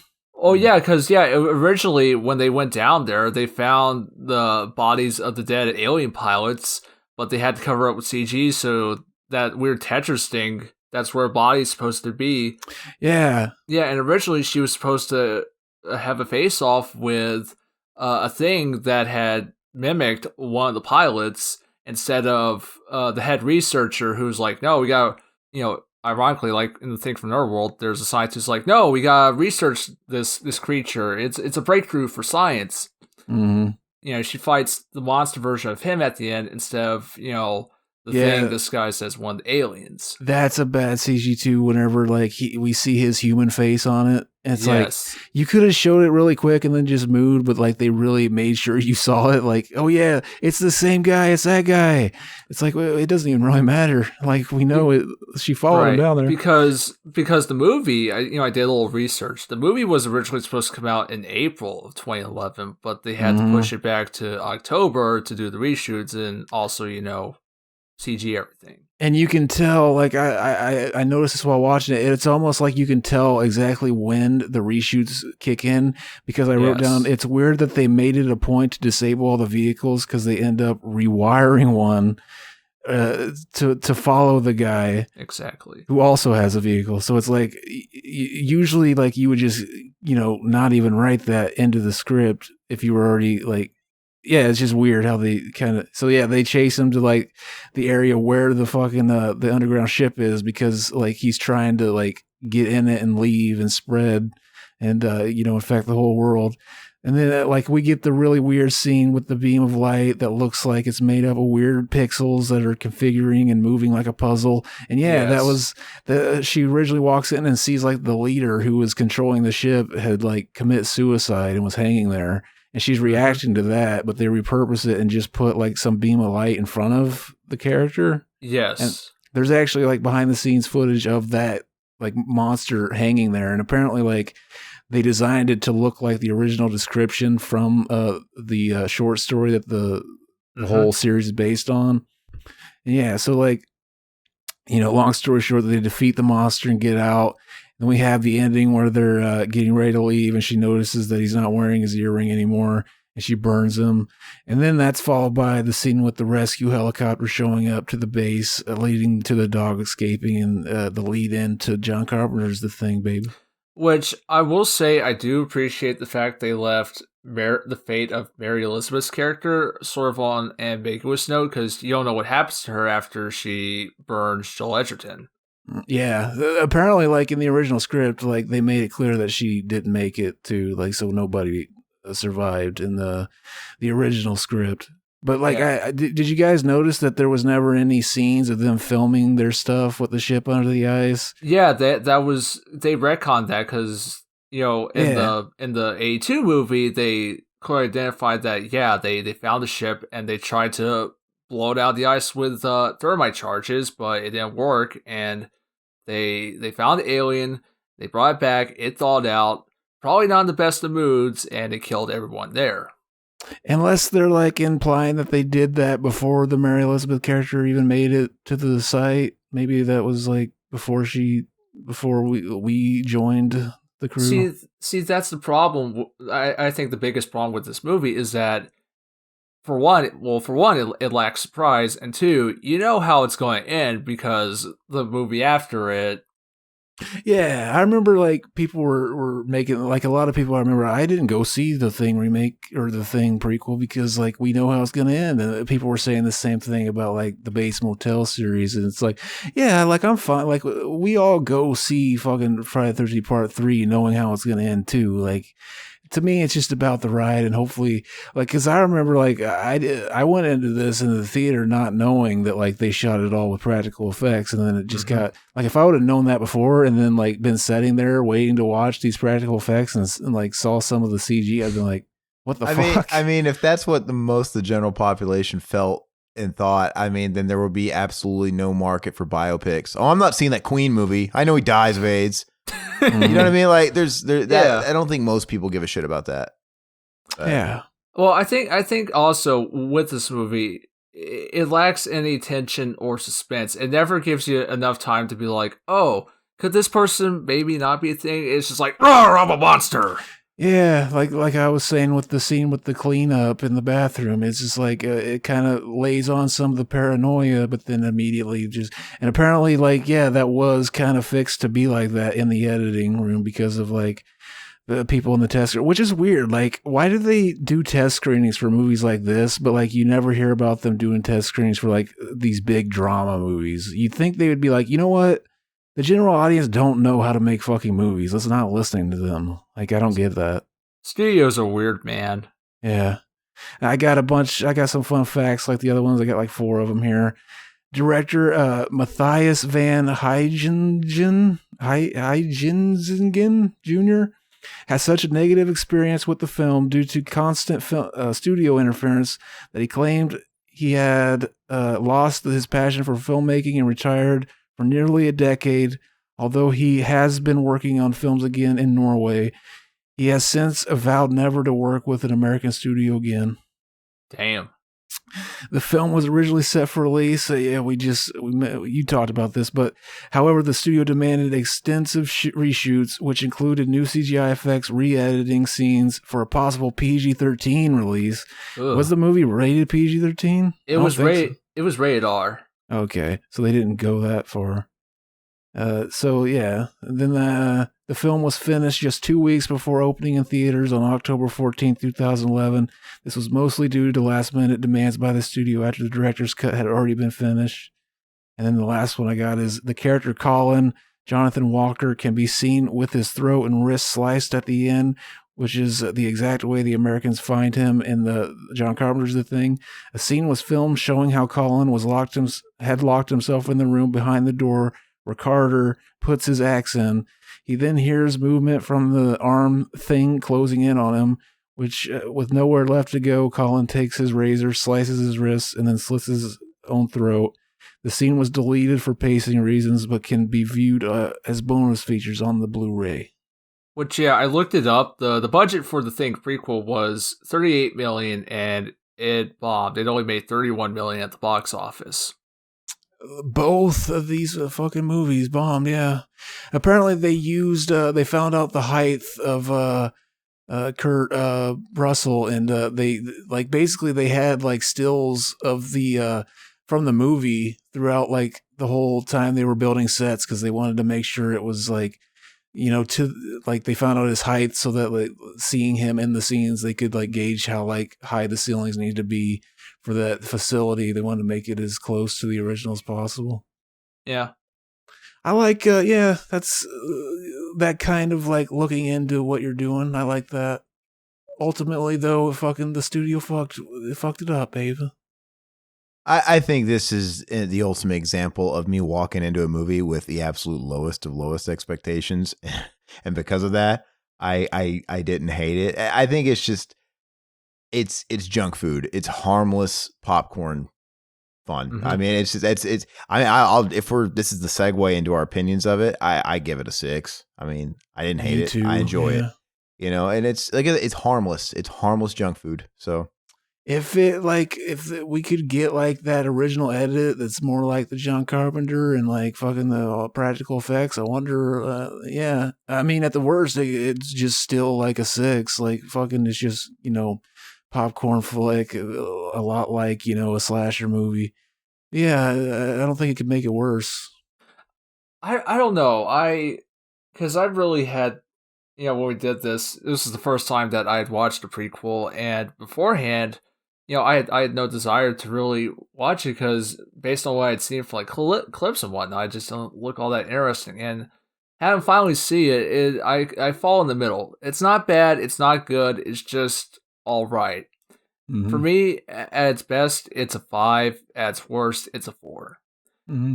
I don't know if I would imagine that from a technical perspective, if they were to release the rough cut with the practical effects, I think it might improve things. Mm-hmm. But I still say it would still have the problem of it's too similar to the John Carpenter movie. It is, yeah. Apparently, like they made Mary Elizabeth's character basically an amalgamation of Kurt Russell's character and Ripley from Alien. Pretty much. Yeah. yeah, I notice I ranked mine above the black and white. Technically, I enjoyed it a little more. So yeah, I mean, not shocked by the outcome. Yeah, the black and white is just so far removed from our generation. It's probably harder to like kind of Appreciate. Yeah, probably. Yeah, you had to have been John Carpenter who watched it as a fucking little kid. Hey, but then again, John Carpenter wasn't of the video game generation, but he appreciates PS2. Exactly. It works the other way around for him. No, I always have this thing in my mind where he's still playing PS2, but he's probably moved on. You said he's playing Valhalla, right? So he's on the modern gen. I bet you he doesn't get sick playing first-person shooters.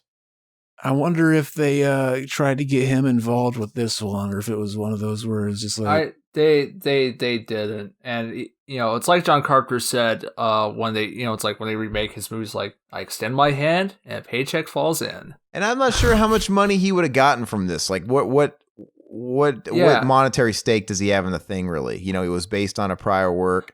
It wasn't like his baby, like from the ground up. I don't think he. You know what I mean? It wasn't like a Halloween or an Escape or whatever. No. I don't know. That's probably another reason why he could give 2 fucks. Well, he made that comment I told you about one time. He's like, he made it seem pretty on the nose that I don't make money off this shit anymore. Great on you guys for buying it up on Blu-ray and all that shit. I'm glad. Good for you. But who knows? But anyway, I think we should start wrapping it up. Basically, give me one sentence, Zach. What's your final comment about this whole series as a whole? Give me one final sentence. Fucking worth checking out, baby. Fucking yeah, like I enjoy them. Yeah, I go back and watch the original. Like this is the first time I watched the remake since I saw it in the theater. Actually, even though I was always like, yeah, I don't remember hating it. I don't remember loving it though. Like I have both. I don't have the black and white one. I say check it out. Even check out the black and white one. Maybe you'll like it more than we did. All right, Will, what's one sentence to sum it all up for you? For me, the Thing movies, they're similar, but they're also distinct in their own little ways. Mm-hmm. I don't know why, I'm always comparing it to Alien, but let's just say even the Carpenter Thing does not hit the highs of Alien 1 or 2, but even with its worst movie, doesn't hit as low as the Alien franchise has, right? With like AVP Requiem, right? So there's that. But then again, the Alien series is a lot more vast, and they really exploited it a lot more. But Carpenter is a classic. So in fact, I think I've been, while you guys were talking, I was thinking about other possibilities for future cinema enemas, and I would love Zach to do. It would almost be too long. Like it'd almost have to be split up. And I want to do like an Alien retrospect and just talk about the first 4 because I really want you to watch. I really want to do one over Prometheus and Alien Covenant too. But like, can you imagine how long that fucking podcast would be if we're doing 6 movies? And then it's and then part of me even kind of wants to touch on the shitty AVP movies, even though I don't like either one of them. But I also want to do a Paul W.S. Anderson, like just his fucking work. And I do. Okay. And technically AVP could fall into there because he directed that. No, I've always wanted to talk about Paul W.S. Anderson ad nauseum because I think he gets a lot of shit that isn't really called for, but I understand where it's coming from. But it's like, he's a very interesting guy, I think. And he's got terrible movies, but he's got some movies that aren't terrible. Like I love Mortal Kombat for what it is, and I love Death Race 2000. And he's got a movie like AVP, which some people fucking love. Some people hate, some people love. The people that love AVP are what we call stupid. I remember James Cameron phrased it. Me and Max showed up to watch Alien vs. Predator, and we fucking we got there late, and we got there during like a really dark scene that was hard to fucking navigate through the theater. And we were both just like, this movie is so fucking abysmal. We didn't give a shit to even find out what. I've never seen the rest of that movie. Well, Requiem is worse. Yeah, Requiem is Requiem is terrible. I remember me and Matt got into a fucking argument though, because I was like, fucking who's better though, the Alien from the fucking Ridley Scott movies or the fucking Predator? And he was saying the Predator. I was like, dude, the fucking Alien's a better looking. Yeah, we were arguing which one looks cooler, and I think I was saying the Alien looks way cooler. The Alien is way cooler. The Alien is the fucking just high bar for design. The H.R. Geiger thing. It's just the Predator looks cool, but I think that the Alien, with the Predator has his mask on and stuff. With his mask off, it's like, oh hell yeah, and it's just not as threatening. It being almost humanoid and having eyes, and it's I like the Alien having no eyes, being more instinct. Yeah, the fact that the Predator has dreads is kind of weird. Maybe he blazes that shit. But he's humanoid. He's got abs. He's got a chest. He's clearly, and he's got the eyes and he talks with that little thing. I don't know. I like the idea of just this insect fucking monster, right? That just, the Alien is just pure. It's just a beast. It's instinctual. It's just gonna kill you because that's what it does. It is a predator. No pun intended. But anyway. But yeah, so we'll go ahead and wrap it up. That was our talk on The Thing. We'll see what we have for future cinema enemas. I got tons of ideas though. To quickly pitch, Will, talk about what you have to promote, where they can find you. And okay, well, for those who don't know, I used to do a show with a friend of mine called Will and Matt's Excellent Podcast. However, due to reasons which I will not disclose, we decided to stop doing that, and I've instead decided to switch focus to doing game reviews. Well, technically I have already been doing game reviews, but I do them on a website called Gamer Guys Reviews. That's gamerguysreviews.com. But right now the channel is under construction. I'm looking to get new equipment. I actually got a capture device for Christmas, so there's that. Nice. But I expect that I'll start doing video reviews at some point early next year, either February or March. We'll see. In the meantime, if you want to keep up with what I do, I suggest you check out my website, Gamer Guys Reviews. As I said, the link is gamerguysreviews.com. And also follow the Gamer Guys Reviews Facebook page for updates and other information. And we'll put those in the description, babe, also. Yeah. Hey, Zach, any new Mac and Zach? You know what? I noticed on a lot of podcasts they pitch their Twitters and shit. You never do that. Do you want to tell people your Twitter, Zach? You want to follow or you post all the dank memes? Fucking Save the Wells. SAVEDHEWELLS. Yeah, I never use Twitter, but I've always kind of wanted to start, even though I have a Twitter. What am I at Gooseflesh? At Gooseflesh86. There you go. I don't know if people can find me. I'd rather people follow me on my Facebook. No, MySpace? No, my MySpace, my Mixer, the fucking Letterboxd. So Letterboxd. Hell yeah. Letterboxd is cool. But you got any new Mac and Zach's coming out? We were gonna record a drunken commentary for Michael Keaton's Jack Frost movie the other night, but then Mac fell asleep whenever as soon as I got home and was ready. I'm glad I didn't start drinking because I would have been pissed that I thought you'd already done both of the Jack Frost movies. You said. Which one was on the Patreon? It's gonna be the Jack Frost one we're doing with Michael Keaton.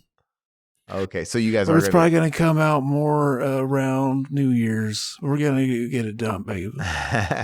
And speaking of the Patreon, if you guys are on this video, that's all we could ever ask for. But be sure, if you guys are on YouTube, just stop for just a second, hit the like button, help us out in the algorithms. Subscribe if you're new. Hit the notification bell if you want to make sure you can see all of our videos because it's annoying as shit. I know it is for me. I watch YouTube every day on my TV even. I mean, I watch YouTube more than anything else. And I get fucking pissed when I'm going through my subs and shit. And it's just like shit's omitted. Like what? I'll come across videos that'll be like 2 months old and like, I never saw this. How did I never see this? So hit the bell if that's the case for you. But also keep in mind, we post BTM on Wednesdays and Mac and Zach is on Mondays when they post. And do we still have Exploited Cinemas going up on Tuesdays? Exploited Cinemas, hell yeah, Tuesday. Every other Tuesday. So shit's there. We're doing this show once a month. And but if you guys want to, support us any further, we do have a Patreon where you get all the shit we just mentioned early, like 3 days early, but we also get exclusive content. Zach and I are tackling the entire Ash vs. Evil Dead series. So those commentaries are going up as Patreon exclusives. The first episode is found everywhere, but the second episode that's exclusive where it's kicking off is up there currently. And we'll keep rolling those out. And Mac and Zach are doing a Patreon exclusive episode of theirs as well, monthly.